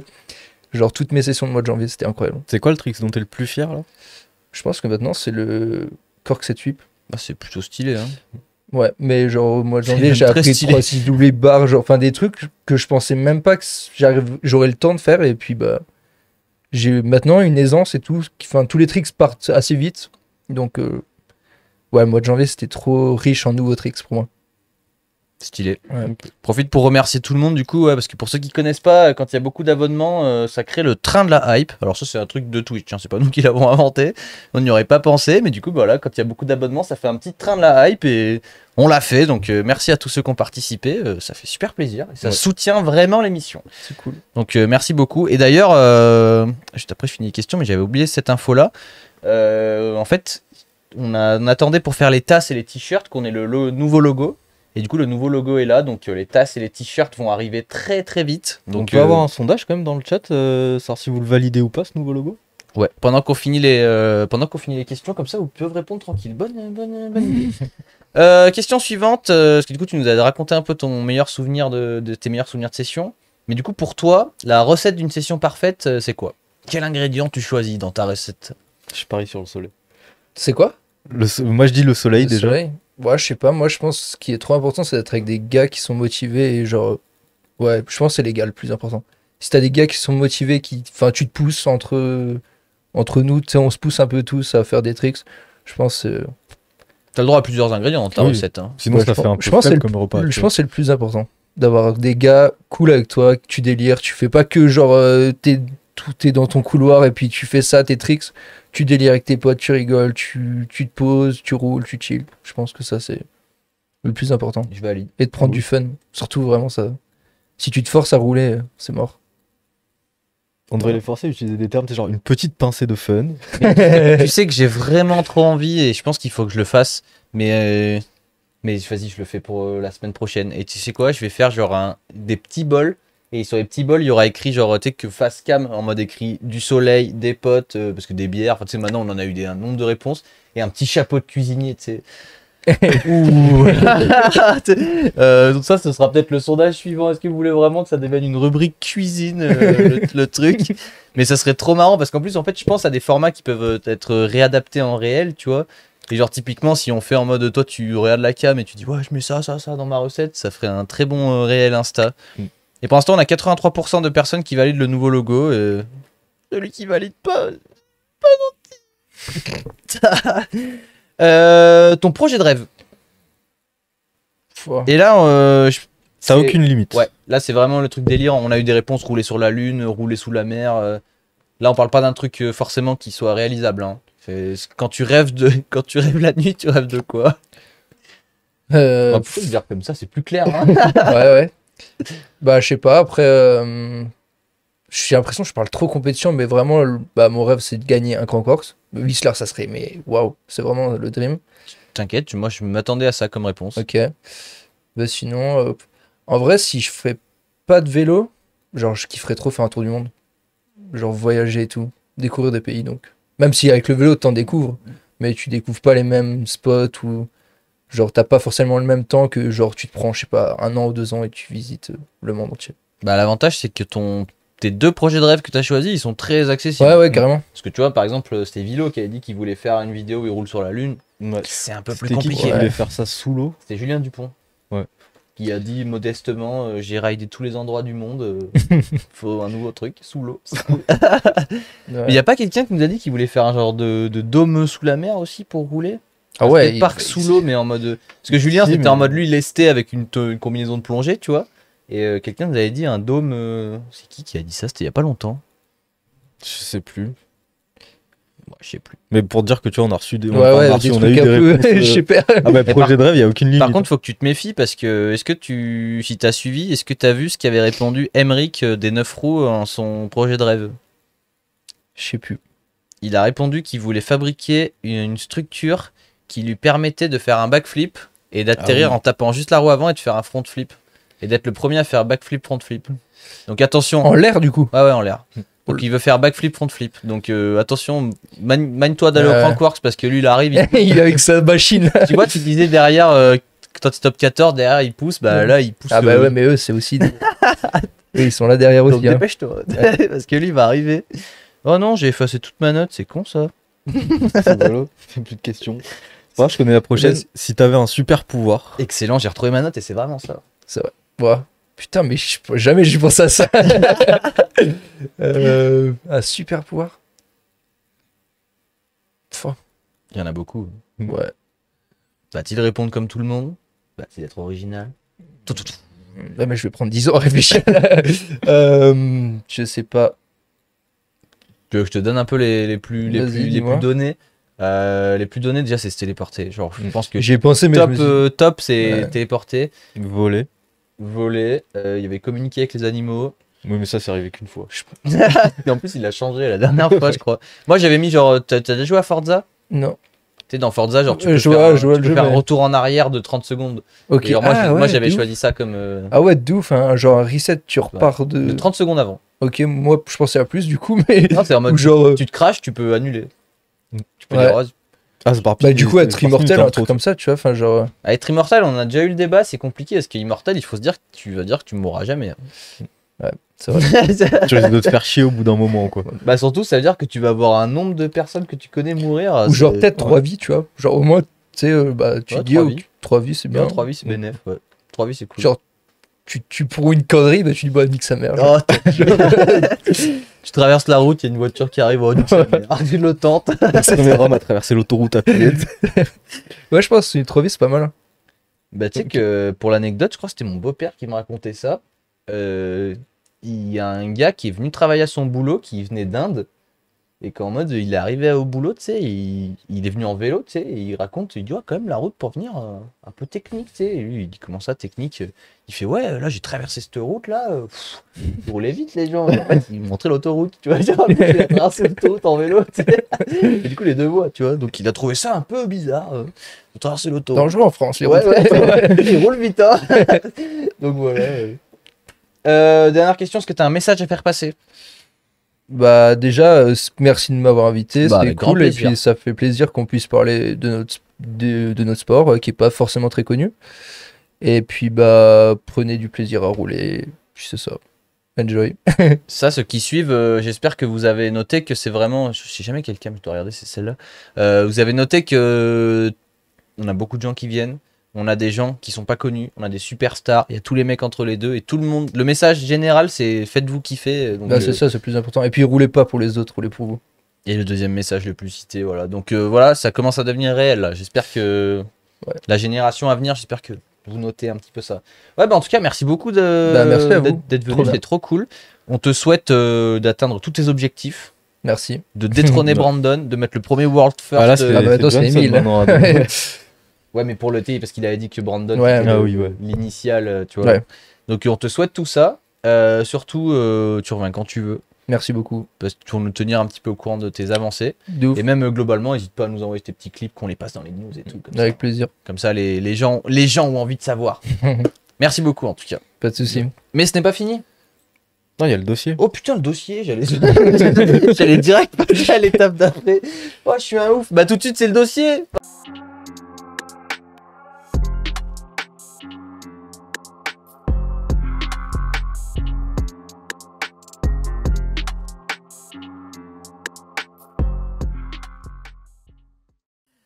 Alors, est-ce que ce petit générique vous a mis dans l'ambiance? C'est ça la vraie question.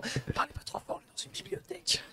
Alors, on va parler ce soir, parce que beaucoup de gens n'ont pas compris, on va parler des nouvelles transmissions SRAM. Qu'est-ce qu'elles ont de si révolutionnaire? Parce que ça a fait du bruit.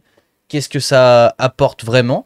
Alors, je le dis d'entrée de jeu, ces transmissions-là, nous, déjà, c'est sorti là il y a genre 2 semaines, un truc comme ça. Ouais.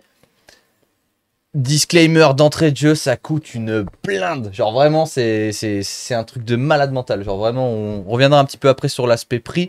Je vous en donne un quand même, mais ils ont quand même sorti un pédalier qui coûte 1 200 €.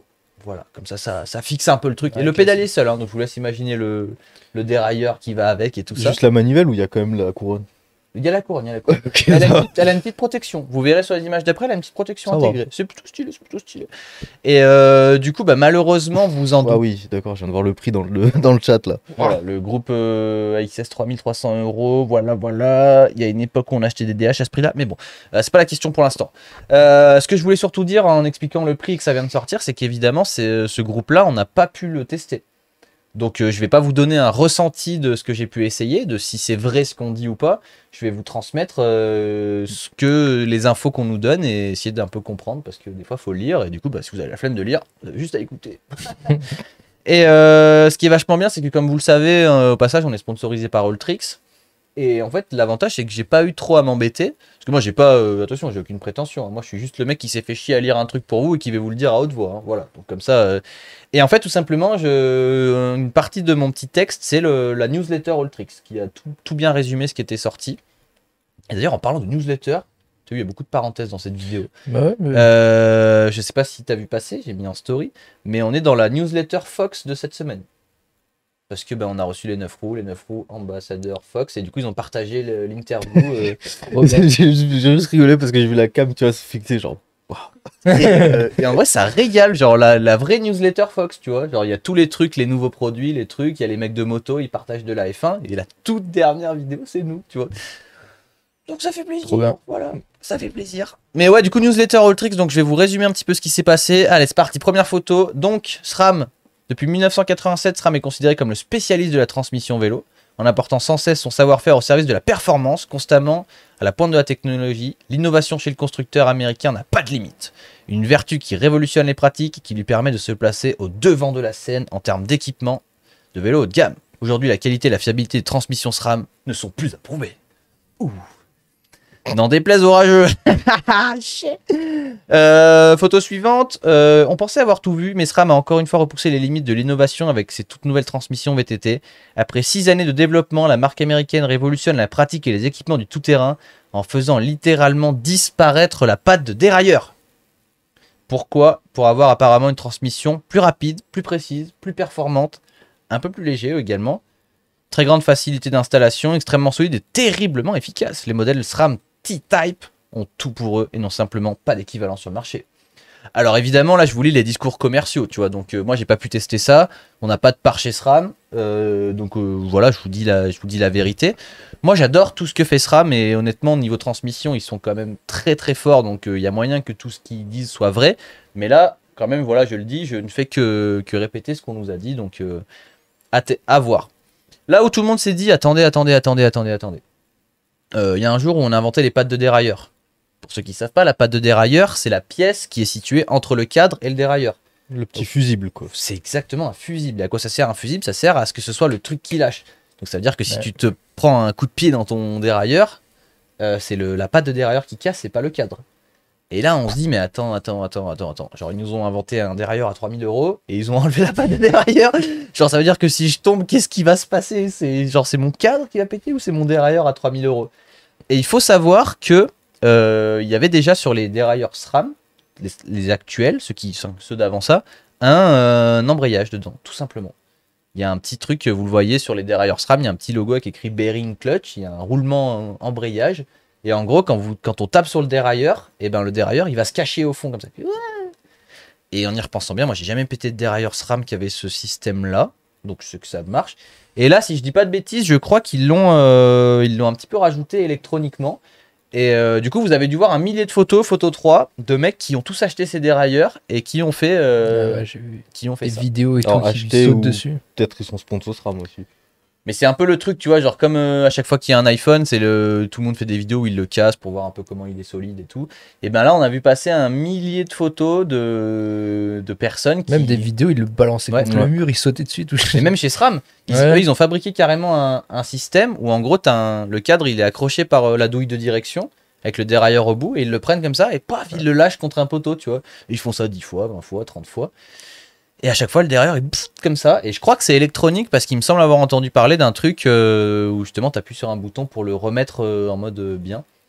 Donc apparemment, on n'aurait plus besoin de patte de dérailleur. Collab avec Rhino Shield. Dérailleur Rhino Shield. Donc ça, honnêtement, moi je vous donne mon vrai ressenti. Je pense, connaissant SRAM qui font des dingueries, mon avis ça marche. Bon. Je serais curieux de tester. Après, si je m'achète un dérailleur à 1200 €, est-ce que je vais le jeter contre un arbre? Pas tout de suite, je vous dirai plus tard, tu vois. Après la garantie. Après un crash, ouais, aussi. Et après, je pense que le truc, il est pas indestructible, tu vois. Genre, tu te prends un train, évidemment. Ouais, mais ça. Enfin, pareil, j'ai vu des vidéos, tu vois, sur Pink Bike et tout, où les mecs ils sautent limite à pieds joints dessus, c'est vrai que ça a l'air de tenir. Ça a l'air, le cadre bouge pas et tout. En même temps, j'espère parce que c'est un pari ambitieux, tu vois, parce que ça veut dire que sinon, c'est le cadre qui casse. Et mec, quand tu mets 3300 € dans un groupe, en général, t'as un cadre en carbone et machin et tout, tu vois. Et donc, t'as intérêt à ce que ce soit abouti pour pouvoir dire vas-y. Oui, et puis même les marques, tu vois, pas envie de. Enfin, t'imagines que genre les teams, tu vois, qui sont partenaires avec SRAM, ils ont pas envie que genre ce soit leur cadre qui pète plutôt que le SRAM, tu vois. Ouais. Bah, carrément. Voilà, tu vois, il y a Noah qui dit les moteurs du dérailleur se débrayent et ça le rend souple. Du coup, il casse pas et il se remet en place. Donc c'est plutôt stylé, mais ouais Maël, toi tu dis après tu sautes pas souvent à pieds joints, mais c'est l'équivalent de si tu tombes sur le dérailleur en gros. Ou un caillou qui vient taper. Ouais. Exactement. Et moi j'ai ce truc là pas électronique, et en y repensant, mon dérailleur il est tout éclaté sur le bord, et dans des vrais impacts, et il a jamais pété. Donc, Puis l'avantage c'est qu'une patte de dérailleur, même si ça pète pas, des fois ça se vrille, tu vois. Ouais. Et c'est super chiant, parce qu'après ton dérailleur, enfin tu peux plus le régler en fait. C'est ça. Ouais, mais t'es bien content que ce soit ça et pas ton cadre. Oui, c'est sûr. Du coup, on peut trouver, il y a 3 modèles qui ont été mis en place. D'abord, il y a le XX, présenté comme le modèle haut de gamme. Le XX constitue l'excellence ultime, tout simplement ce qui se fait de mieux chez SRAM. Donc là, c'est vraiment le modèle tuning de la mort, ultra light. Vous voyez autour de la couronne, il y a des petites protections. Donc je trouve ça assez cool. On dirait un peu un anti-dé ultra discret. Ouais, mais ça vient vraiment passer au-dessus, tu sais. Du coup, ça veut dire si tu tapes un caillou en dessous ou quoi, ben ça tape pas ta couronne. Et vu le prix que ça coûte, il y a plutôt intérêt. Je vous lis un petit peu ce que dit le constructeur. Donc ça vient directement du site SRAM. Donc évidemment, SRAM, il sauce, tu vois. Ça va de soi. En plus d'offrir l'équilibre parfait entre la résistance et la légèreté, le groupe XX, transmission à la solidité. Attends, quoi, il me manque une phrase. Nécessaire pour affronter les longues journées d'enduro tout en restant léger. Nos toutes nouvelles transmissions permettent une approche globale des passages de vitesse. Ah oui, vous allez voir, il y a un truc stylé. Un système entièrement synchronisé qui vous fournit une expérience incomparable sur le vélo. Le passage des vitesses en pleine charge est désormais possible avec la cassette XX grâce à l'association de la technologie X-Sync et de la configuration de la cassette. C'est-à-dire qu'avant, on nous expliquait que quand tu pédalais trop fort, fallait faire attention. Et que là, ils te disent que même en vélo électrique, tu peux y aller comme un ouf. Et que vu que c'est électronique et que la cassette, elle a été pensée, t'inquiète, tu vois, bah, tu peux y aller comme un malade. Ouais, genre même en pleine côte, t'es en galère, tu peux... Bah, tu peux passer comme si c'était une moto, tu vois, genre en mode avec un shifter, genre en mode dès que t'es à 10 000 tours, tu passes tes vitesses vraiment comme ça, tu vois. Et après, bon, je vous la fais courte, mais du coup, il y a une nouvelle chaîne qui est plus légère, plus stylée, qui résiste plus à l'usure. Elle est vraiment tout plus mieux, en gros, quoi. À 1000 € aussi. Oui. Non, j'ai pas les. Maintenant, faut mettre une hypothèque pour acheter un vélo. C'est ça. Mais donc voilà, en gros, ce nouveau dérailleur, il est ultra efficace. Tu peux passer les vitesses comme un malade, tu peux monter debout dessus. Et avec un style un petit peu revisité, plus de patte de dérailleur, donc un peu plus léger. Après, j'aimerais bien savoir comment ça marche vraiment, tu vois, le coup de enlever la patte de dérailleur. Parce qu'en fait, sur les vélos avec des axes traversants, en fait, ça te sert d'écrou. Et du coup, tu dois l'enlever. Et je serais curieux de savoir comment c'est compatible avec tous les cadres, tu vois. C'est vrai, ça. Improbable, tu vois, mais est-ce que si tu as une marque vraiment niche, tu sais, on voit de plus en plus de vélos artisanaux qui sont faits à la main et tout, est-ce que là ce sera compatible? Moi je me posais la question, est-ce que du coup quand tu démontes ta roue arrière, t'as le derrière qui tombe? Non, parce que t'as pas de derrière qui tombe normalement. Non, mais elle est fixe, tu vois. Et là sur les photos, enfin moi justement avec les photos j'ai pas très bien compris, j'ai juste vu en gros une espèce de double patte comme ça, tu vois, où le derrière il vient autour du cadre et après t'as l'axe qui traverse. C'est une bonne question, mais je pense pas. Non, un derrière électronique à 1000 € là c'est bon. Ouais, oui d'ailleurs je sais pas si je vais vraiment préciser, mais il est électronique et ça veut dire que il n'y a pas de fil. Et ça, c'est exceptionnel, tu vois. À comparer à Shimano, que je trouve... en fait, je comprends pas. Shimano, c'est eux qui ont inventé le dérailleur électronique, mais il y a un fil. Ah ouais? Mais ouais, donc ça veut dire que le passage interne, tu te le tapes quand même, tu vois. Ouais. Alors que là, t'as pas de fil. Genre, tu mets ton shifter, tu mets ton dérailleur, connexion. Incroyable, genre, c'est vraiment... genre là, il y a un vrai truc, tu vois. Et c'est marrant parce que du coup j'ai vu une vidéo sur Instagram, ceux qui me suivent sur Insta l'ont vu, où j'ai mis mon petit coup de gueule vite fait parce qu'il y a un mec qui lui défend que genre le vélo faut arrêter de le faire évoluer, tu vois.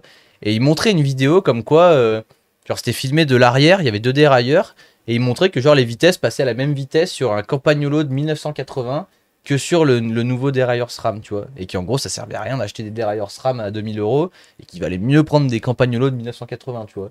Alors du coup ça m'a fait bien rire parce que déjà à aucun moment la vitesse de passage du rapport c'est un argument, tu vois. C'est-à-dire que ça passe, ça fait bien longtemps que les vitesses passent vite, on s'en fout. Pourquoi électronique c'est intéressant? Là je me suis un petit peu renseigné, j'ai pris l'avis de personnes qui font de la route notamment et qui expliquent, tu vois, en VTT moi je connais pas ce sentiment-là, pas ce ressenti-là, c'est qu'en fait apparemment quand tu fais vraiment genre 100 200 bornes dans la journée, à la fin tu passes tellement à vitesse que tu as mal au doigt, tu vois. Et que c'est vraiment un soulagement que ce soit électronique, tu vois. À qu'un moment c'est le passage de vitesse rapide et il y a le côté genre il y a pas de fil, il y a rien, tu vois, et là c'est ultra précis, t'as pas de réglage, c'est grave stylé, tu vois. Et mec il compare un dérailleur 6 vitesses à un dérailleur 12 vitesses, tu vois, donc ouais genre en mode c'est plutôt un argument qui passe aussi bien 12 vitesses que toi t'en passes 6, tu vois. Lui c'était une cassette en 25, tu vois, en 1980 les cassettes elles étaient grandes comme ça, tu vois, là ils te font des cassettes qui sont grandes comme ça, donc en 12 vitesses, genre là il y a quand même une prouesse technique, tu vois. Et surtout, eh ben, j'aimerais bien le voir, le mec aller faire du DH avec un dérailleur de route de 1980, voir combien de temps il tient, tu vois. Donc les gars, comparez ce qui est comparable au bout d'un moment, tu vois. Vous voulez pas acheter des dérailleurs à 2000 €, on le conçoit, mais ne dites pas de bêtises, enfin. Mais juste, il y a Noah qui dit que c'est pas compatible avec tous les vélos apparemment, seulement les cadres UDH. Donc merci Noah pour cette précision. Ok.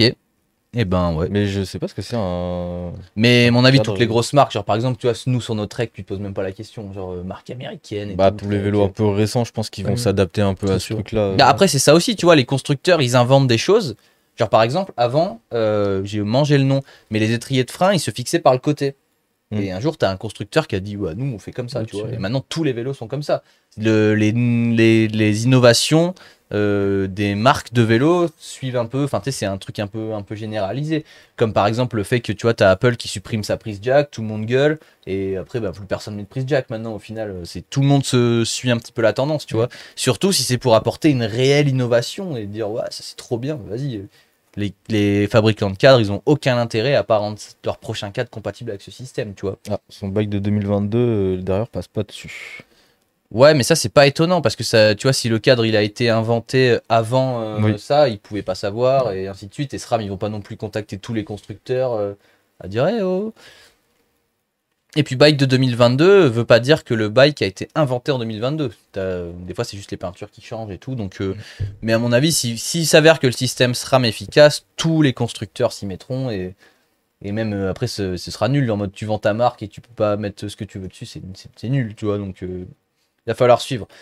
Deuxième modèle, il y a le XXSL. Donc, celui-là, c'est le plus cher.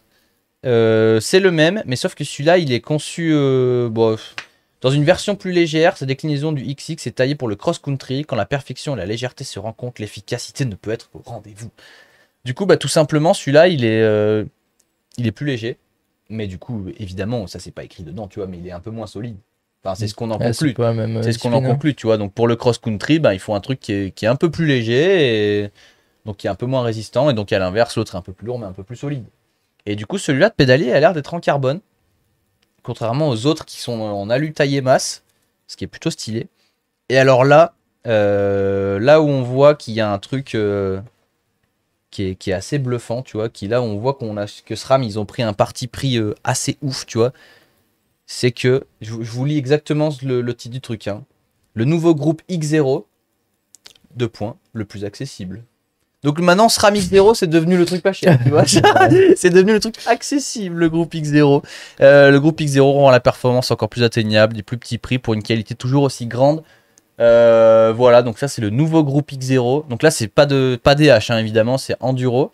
Avec le nouveau pédalier X0 qui franchement... il est pas dégueu. Ouais, il est pas dégueu, le petit trou taillé masse et tout. Moi j'adore le carbone, mais...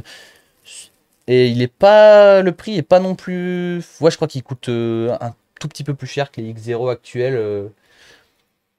Moi je trouve ça juste rigolo qu'ils disent que X0 c'est le truc pas cher, tu vois. Donc voilà, en gros vous avez le choix entre 3 groupes. Il y a celui qui coûte cher, il y a celui qui coûte très cher, qui est un peu plus léger et un peu moins solide, et tu as celui qui est plus solide et qui coûte un peu moins cher. Ça dépend vraiment de ta pratique en fait. Donc, et du coup, un petit gros plan sur le X0 qui est quand même... C'est propre. Hein. En vrai, il a de la gueule. Ça fait futur. De ouf. Là, c'est Terminator, là. Transformers. Genre, là, à tout moment, il se transforme en robot, le truc. Vraiment. Donc, voilà. Niveau style, vous pouvez me dire lequel vous avez préféré. Même vous. Moi, le dernier, il a été vraiment stylé. Hein. Ouais, petite Team X0 pour ma part. Mais j'aimais bien les couleurs du premier, tu vois, mais c'est vrai que le nouveau pédalier est pas mal. Non, c'est très sympathique. Il y a TRP qui a sorti un nouveau groupe aussi, vous direz si vous voulez qu'on en parle. Du coup, en résumé, SRAM a réussi à construire la transmission du futur autour de 3 grands axes. La robustesse, affichée comme l'objectif numéro 1, la facilité d'installation et de réglage, notamment en faisant disparaître la patte de dérailleur, un passage des rapports plus efficace en augmentant la fluidité et la précision. Parce que comme tu l'as dit, plus de patte de dérailleur égale, ça veut dire que ton dérailleur il est parfaitement droit. Les vitesses elles sont calibrées électroniquement. Dans l'idée, tu prends ton dérailleur, tac tac, tu appaires, c'est terminé, il n'y a plus jamais de réglage. Et ça... Parce qu'il y a un truc aussi, tu vois, c'est que les gens disent ouais, mais ça coûte une blinde l'électrique, c'est nul, tu vois. Mais il faut quand même prendre en compte un truc, et moi, c'est pour ça que je trouve ça fantastique. C'est qu'en fait, tous les produits qui sortent, c'est la même logique. À l'époque, avoir un amortisseur sur un vélo ou une suspension, c'était réservé aux mecs qui étaient pétés de thunes. Et en fait, ils l'inventent, et après, ils l'amortissent, ils le font en moins cher. Et il faut se dire que du coup, dans 10 ans. Les dérailleurs électroniques coûteront, il y en aura à 20 €, quoi. Ouais. Et ce sera la folie. Genre vraiment, ce sera la folie. Parce qu'il y en a qui disent, ouais, les autonomies des batteries, machin et tout. Ok, il faut charger sa batterie de dérailleur, tu vois.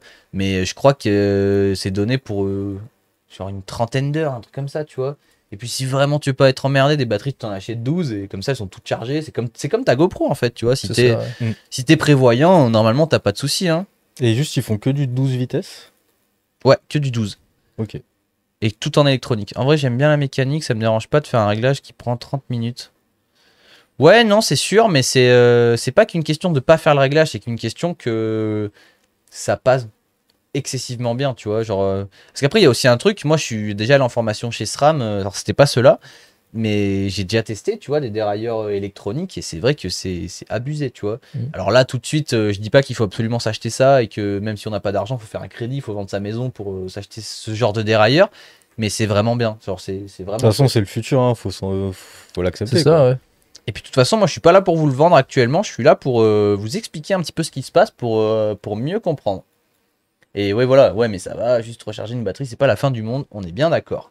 En plus, il y a un système, par exemple, si toutes les batteries, parce que du coup en AXS, il y a aussi la tige de sel, et je crois qu'il y a un peu des suspensions, et toutes les batteries sont interchangeables, c'est toutes les mêmes batteries. Et par exemple, si tu n'as plus de batterie à ton dérailleur, et ben, tu peux prendre la batterie de ton shifter, la mettre sur ton dérailleur, et sur ton dérailleur, tu as un mode manuel, tu vois. Genre en mode, tu es en bas d'une descente et tu es bloqué sur la plus petite vitesse, et ben tu peux, en appuyant direct sur le dérailleur, tu as un mode en mode quand t'as pas beaucoup de batterie pour quand même pouvoir changer les vitesses. Et rentrer à la maison tranquille. Quoi. Donc ils ont quand même pensé à pas mal de choses. Pourquoi parler de ça avec Caro? C'est qui Caro? On s'en fout. Ah putain, je suis con. Je suis con. Pourquoi parler de ça? Bah juste parce que c'est sorti en fait. Voilà, c'est clair que moi je suis tranquille. Hein. Single speed, enfin. Bah t'as quand même un gros vélo. Ouais, bah je suis pareil. T'es en single speed? Ouais. Bah écoute. En fait, c'est le problème, ça me fait chier de casser un derrière, tu vois. Du coup, juste avec un tendeur de chaîne, bah. Ouais, mais ça, en vrai, je suis super content que tu dis ça, tu vois. Parce qu'en fait, il y a ça dans le monde et il y a ça beaucoup dans le vélo, tu vois. C'est qu'on tire des conclusions et en fait, on n'en change jamais, tu vois. Et effectivement, il y a eu un moment où on a commencé à dire en DH, on casse les dérailleurs, tu vois. Ouais. Mais c'était il y a 10 ans. Alors, c'était vraiment. Bah ouais, après, si pas ça autant. Fait le taf. Mais tu vois, moi, j'ai un dérailleur. J'avais mis un dérailleur GX sur mon. Enfin, j'avais un dérailleur GX sur mon Trek de 2018 et je l'ai remplacé pour un dérailleur X0 cette année. Et je te dis, là, si tu veux, après, je vais te le montrer, la gueule du dérailleur. Il n'a jamais tordu, il n'a jamais cassé. C'est indestructible. Et en GX 7 vitesses, mais tu n'as jamais de problème. Ça n'existe pas. Alors évidemment, il y en a qui vont me dire, ouais, mais moi, une fois, je suis tombé de 18 étages et je suis atterri sur une voie ferrée et je me suis pris un train qui transportait des camions. Ils me sont tous tombés dessus. Et là, j'ai tordu mon dérailleur, tu vois. Bah oui, bien sûr. Mais après, il y a un truc, je vais dire un truc, ça va peut-être pas plaire à tout le monde, tu vois. Mais avant, je cassais beaucoup de dérailleurs. Et un jour, j'ai appris à rouler propre. C'est marrant, hein, mais je les cassais plus les dérailleurs, tu vois. Mais après, je me dis, j'ai pas forcément. Je roule déjà pas souvent, et puis, genre, passer des vitesses, genre ma vitesse que j'ai standard, et bah. Park, t'en as pas besoin, ouais, c'est clair. Ouais.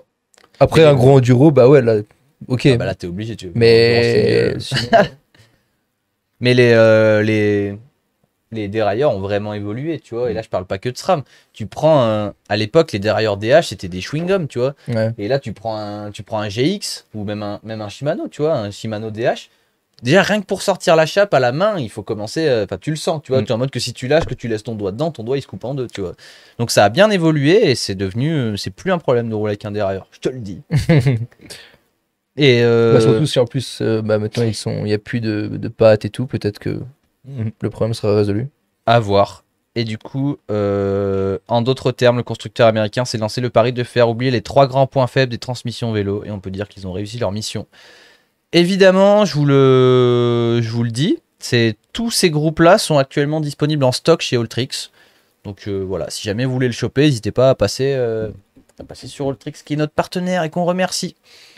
Voilà, c'est tout. J'espère que ça vous a plu, qu'on parle un petit peu de ça.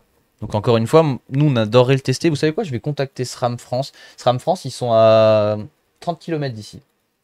Donc en vrai, s'ils sont chauds, on peut aller les tester chez eux. Comme ça, on vous en parle un petit peu plus de manière détaillée. Avec un avis... Enfin, on pourra se faire un vrai avis. Ouais, parce que là, du coup, on les a pas testés. Donc on peut pas vraiment vous dire ce qu'il en est.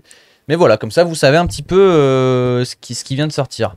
Du coup, quelle va être la prochaine évolution technique? Frein élec, la nouvelle cinématique de cadre, suspension électrique auto-adaptée. Ça, la suspension électrique, ça va arriver. Et d'ailleurs, ouais, ça arrive déjà. Hein. C'est trop marrant que tu poses la question parce que, genre, quand ils ont mis le post SRAM, comme quoi il y avait ce machin-là, et il y a un mec qui a commenté, ouais, quand est-ce que vous sortez les freins électroniques, tu vois? Et SRAM, ils ont répondu, ils ont dit on en a, mais pour l'instant, personne ne veut les tester. Donc voilà, j'ai trouvé ça. Et là, il y a des dizaines de mecs en commentaire qui ont dit moi. Voilà. Chaud que vous restiez ça avec un bon gros vlog quali. Ben voilà, on va essayer. Et apparemment, tu dois revenir dans le haut. Ouais, j'ai vu ça. Mais non, il fait trop.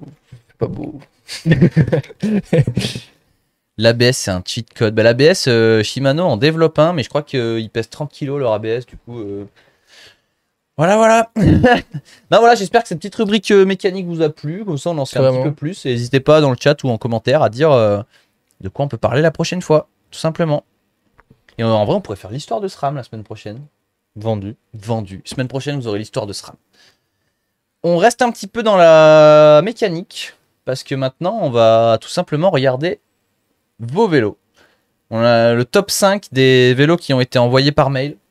Pourquoi top 5? Vous allez comprendre à la fin de cette rubrique. Il n'y a pas encore de générique, mais du coup, on va regarder tout de suite. On va tout de suite regarder vos vélos. Je le dis d'entrée de jeu, si vous jamais voulez envoyer votre vélo, ça se passe sur afterridelive@gmail.com. Hyper facile. Vous envoyez votre vélo et après ça passe dans l'émission. Vous êtes prêts en régie? Vélo numéro 1. Hop. Alors, je lis le petit texte. Du coup, ça c'est Lucien Rousseau qui nous envoie. Salut les gars, je vous envoie mon VTT que j'ai déjà depuis plus d'1 an. C'est un Rocky Mountain Altitude 720. L'ayant acheté d'occasion, les pièces et les roulements n'étaient pas en bon état. Donc j'ai acheté les roulements officiels et toutes les autres pièces avec les outils pour monter un atelier vélo. Puis je l'ai entièrement démonté avec mon père. On a poncé le cadre, on l'a repeint, tout remonté avec des autocollants. Ce vélo me tient beaucoup à cœur car j'y ai passé du temps. Bonne soirée, bon live. PS, désolé pour les pédales. Parce que du coup, dans cette rubrique, il faut savoir qu'on fume tous les gens qui prennent pas en photo leur vélo avec le pédalier bien droit. Ok. Et du coup, c'est marrant parce que les photos datent d'avant le dernier live, visiblement, et du coup, il s'en excuse. Du coup, petit Rocky Mountain, voilà, avec une petite peinture perso. Donc là, n'hésitez pas à dire ce que vous en pensez. Le vélo est très propre, c'est cool de faire ses propres peintures. Grave, ouais, c'est cool. Petit vélo perso. De toute façon, maintenant, c'est nul de rouler avec des vélos usine. Et Rocky Mountain, une marque que je valide. Franchement, que je valide très fort. Plutôt bien. Hein. Ouais, une marque. Ils ont de la gueule en plus. Hein. Carrément. C'est dans mon top favori. C'est juste un peu dommage parce que du coup, vu que les photos sont prises un peu de biais, tu vois, on voit pas très bien le vélo. C'est quoi, c'est canadien ça? Non, ça vient de Rocky Mountain, il me semble que oui, ouais. Mais non, sinon, il a l'air cool. Non, bah très bien. Retenez bien parce que du coup, à la fin, vous devrez voter pour quel vélo, vous avez préféré. Allez, photo suivante. C'est le vélo de Noah Aumont, qui est peut-être dans ce live, qui est un supporter assidu de l'émission. Salut l'équipe, je m'appelle Noah, entre parenthèses Noah-AMT sur Insta et YouTube. J'ai 15 ans et j'habite dans la Drôme et voici mon bike, un Commensal Meta SX 2022, version mulet, monté en Enduslope Style par mes soins. Je crois qu'il était là tout à l'heure. Voici quelques pièces que j'ai changées sans compter l'entièreté de la câblerie et des durées car trop coûte pour les bar spin. Frein Shimano Saint, pédale 6-pack Menace 3.0, cintre Spank Spike, Vibrocore, Colletzel Hope et valve Chris King pour le tuning. J'aimerais changer la selle pour une Chromag XC menu qui est entre parenthèses introuvable et la transmission qui est un peu fragile. Du coup, malheureusement, effectivement, cette selle n'est pas dispo sur Alltrix, mais je te donne une bonne nouvelle, c'est que j'ai regardé sur internet pour toi et en ce moment elle est dispo sur certains sites, mais je te donnerai pas les sites. Mais tu peux la trouver, en vrai. Mais je préfère à l'autre, celui-là. Voilà, petit méta, il y a 2 photos, je sais pas si on a vu les 2 photos. Moi, de mon côté, il y a un petit point bonus parce que la première photo, tu vois, c'est la photo qu'on demande. Parce que du coup, il y a des points, il y a les points de présentation. Il y a les points de présentation, tu vois. Il est noir ou c'est un gris un peu vert. Ok. Ouais, la télé est un peu loin pour nous. Mais là, déjà, pour moi, il y a les points de présentation. Et même, t'as vu la chaîne, je sais pas si c'est fait exprès, mais elle est parallèle au sol. Donc là, le bien pris de profil, pédalier, pédale plate, chaîne parallèle au sol. Il coche tout là. Et écoutez, déjà, le niveau présentation, c'est cool. La couleur, un peu trop classique pour moi. Ouais, mais ça, j'aimerais bien le tester à Châtel. Mais ouais, il paraît que c'est un très bon vélo, comme une salle Meta SX, qui est en vente chez Daddy's Eye Bicycle et sur alltrix.com. Hein. Surtout si vous voulez le même, n'hésitez surtout pas. Voilà, retenez bien. Vélo suivant. Là, on part sur un truc beaucoup plus exotique.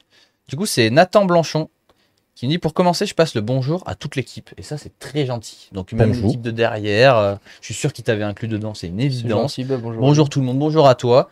Mon bike, en tout cas, le cadre vient tout droit du Colorado, d'une petite marque nommée Spot Bike. Je vous laisse le lien du site si vous voulez y jeter un coup d'œil. Et il nous a mis la petite histoire de la marque. Voici leur histoire. L'esprit d'innovation de Spot a des racines profondes. La famille Lumpkin a fondé Avid en 1991 et a fait de l'entreprise de composants le plus grand fabricant de freins d'Amérique. Et ça, après avoir vendu Avid et acquis Spot, nous nous sommes concentrés sur la construction de meilleurs vélos. Tout d'abord, nous avons révolutionné la fiabilité et la simplicité des entraînements par courroie en créant le design Center Track, qui a fait de Gates Carbon Drive le système de courroie le plus vendu, le plus durable au monde sur le marché. Il a une courroie le vélo là? Non. Ok. J'ai monté ce vélo de toutes pièces, donc là on reprend, c'est plus l'histoire.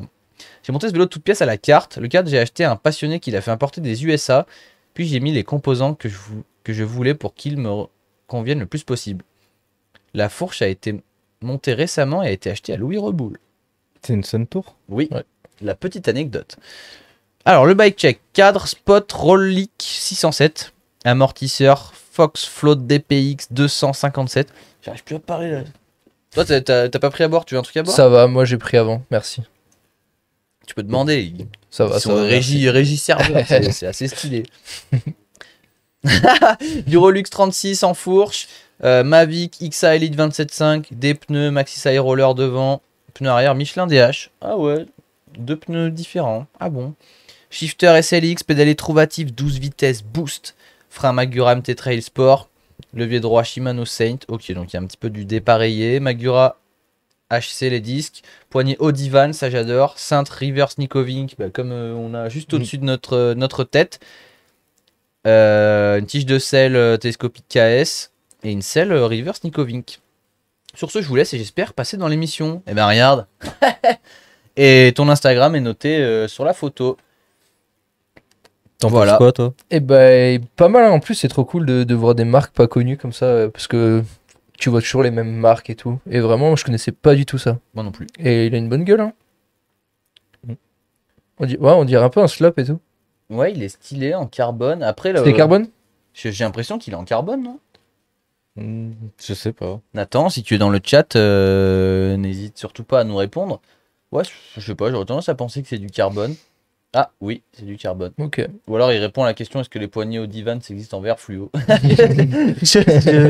Voilà, donc c'est soit du carbone. Ah oui, c'est du carbone. Ok. Est-ce que c'est toi, c'est ton vélo là, Nat Fishy? C'est possible. Ouais, après, moi pour être tout à fait transparent, c'est pas forcément la forme de vélo que je préfère, mais... Ouais, niveau géométrie. Ouais. Je suis d'accord. Il y a un petit move, sympa. Moi j'aime bien quand ça change un peu, tu vois d'autres trucs et tout. Je kiffe bien. Ah mais après j'allais le dire, comme on le dit à chaque fois, c'est les goûts et les couleurs. Exact. Là on donne notre avis, voilà, hein, mais il n'y a pas de vraie réponse. Et oui, c'est lui du coup, stylé, il peut répondre à nos questions, mais on n'en a pas plus. Donc, non mais en tout cas, beau montage. On peut remettre la photo?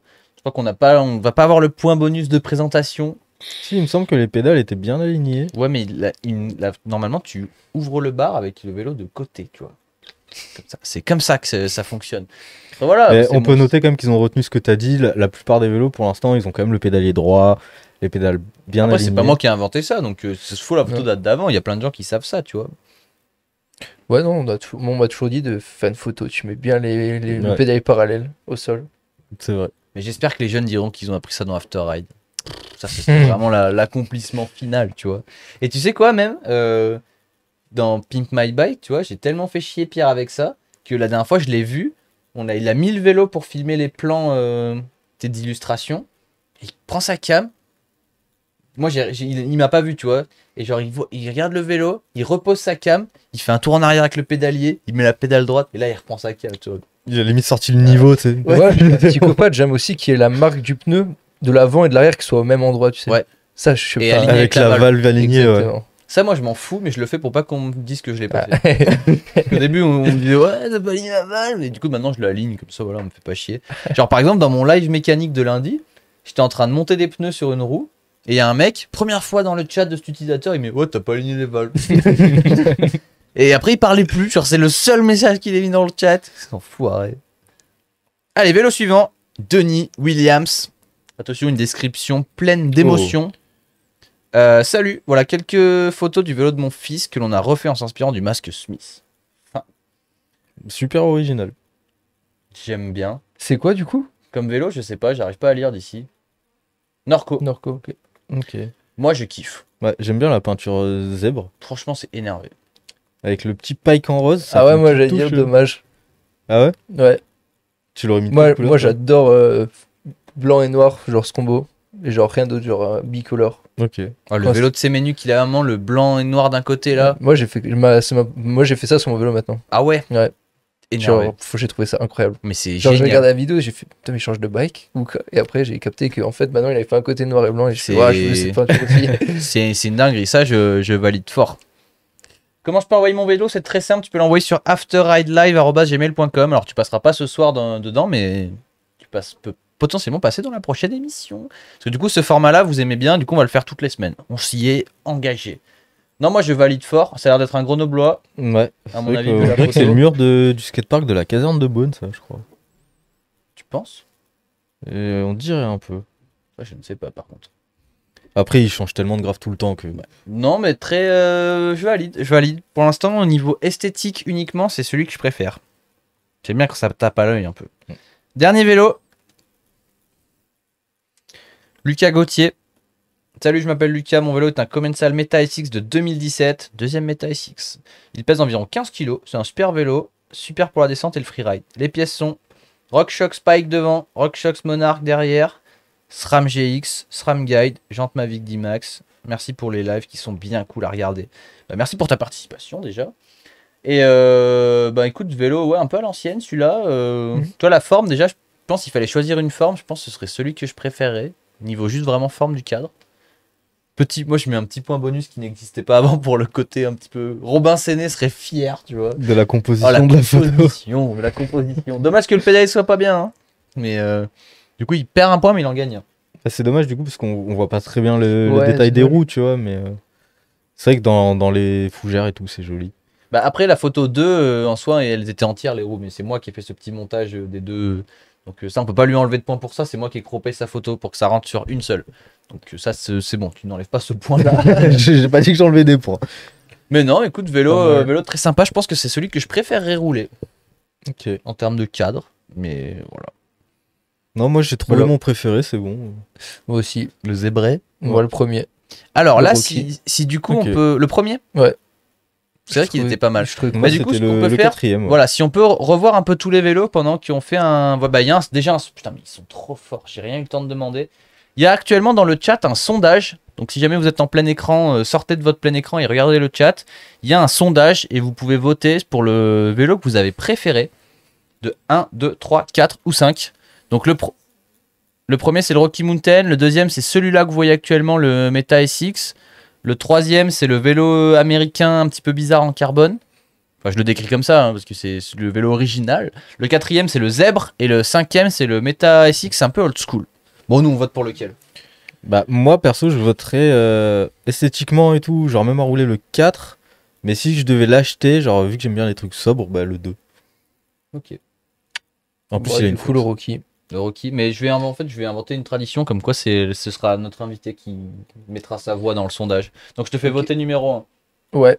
Bah parce que pour l'instant il y a 0% sur le... Ok, superbe. C'est assez équilibre. Bon voilà, il reste encore une petite minute moins pour le sondage. Pour l'instant, le 4 est en tête. Le 3 est en deuxième position. 4 c'est le Zèbre. Hein. Ouais. Le 2 est en deuxième position. Ensuite, on a le 1 et le 5 à ex-aequo. Et du coup, si vous jamais voulez envoyer vos vélos... le 2 il reprend... Il y a une course. Et le 4 reprend de l'avance, attention. Le 1, est-ce que quelqu'un va voter pour le 4? C'est où le sondage? Je le trouve pas. C'est dans le chat. Il est en haut du chat. Il y a un petit menu déroulant. C'est dans le chat, tout simplement. Parce que du coup, le 4 prend une envolée. Ouais, donc n'hésitez pas à envoyer vos vélos sur afterridelive@gmail.com. Idéalement avec une photo en bonne qualité. Une petite description. Et une petite description, c'est l'idéal. Vous avez bien vu que là, les meilleurs vélos, enfin là où c'était le plus sympa, c'est quand il y avait une petite description à lire. Donc n'hésitez pas à mettre un petit peu l'histoire du vélo. Tout simplement. Et du coup, c'est officiellement le vélo 4, donc le vélo Zèbre qui gagne avec 38% des voix. Félicitations. Tu as le vélo derrière le numéro 3 et ensuite le numéro 2. Ensuite, on a le vélo 3, le vélo 2, le vélo 1 et le vélo 5. Voilà. Merci d'avoir participé.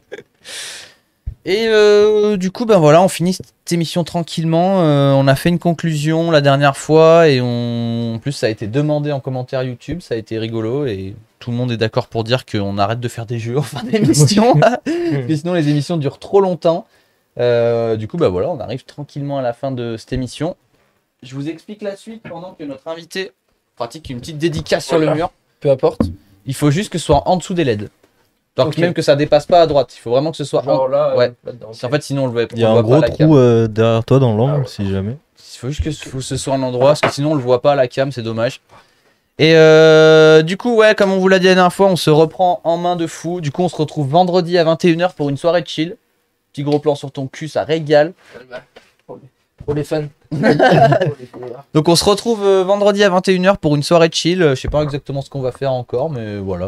On se retrouve pour un petit live pépouze. Même si t'es pas loin, en tout cas, si tu veux venir faire de live, n'hésite pas. Allez, je suis pas loin. Et voilà, du coup, bah, merci beaucoup Nicolas d'être venu. Bah merci à vous, franchement, ça fait plaisir. Bah grave, c'était très chouette et on te souhaite... on veut te voir sur les lives Crankworx. Bah j'espère, croisez les doigts. On sera là, on fera des contre-lives pirates et tout, on sera là, on fera, t'inquiète. On vous présenter les vélos vendredi. Non, c'est tous les mercredis les vélos, c'est tous les mercredis. Meta Power nous a follow sur... Waouh. Il y a beaucoup de méta dans ce... Merci Romain pour les news. Bah de rien. Qualité, transition, un petit grind camion.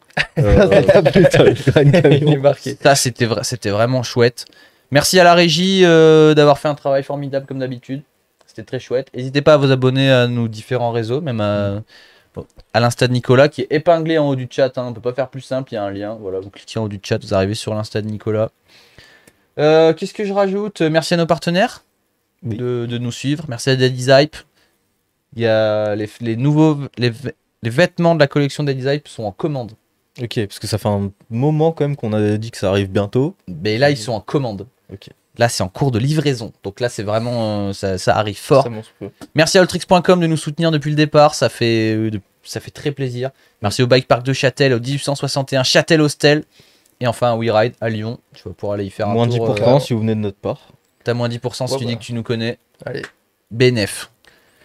Voilà, sur ce, j'espère que vous avez passé une bonne soirée. J'espère que vous avez aimé ce format un poil plus rapide que d'habitude. On va direct à l'essentiel. Et voilà. T'as un petit dernier mot? Bah non. Je sais jamais comment conclure, c'est un peu dur, tu vois, de s'en aller. Les au revoir sont toujours un peu difficiles. En tout cas, je conclue en disant que tu reviens quand tu veux, mec. Tu connais l'adresse, tu connais le fauteuil. Parfait. C'est quand tu veux. Merci à tous de nous avoir regardés. C'était After Ride, déjà numéro 40. On se dit à vendredi et sinon à mercredi prochain pour un prochain After Ride show. Oh putain, attends, j'ai une info de malade. Semaine prochaine, c'est Thomas Lemoine qui revient avec Edgar Briol. Ouh, ça va être du lourd. Et il amène la nouvelle collection Stratos. Attention, semaine prochaine, soyez au rendez-vous. Bonne soirée, peace. Ciao.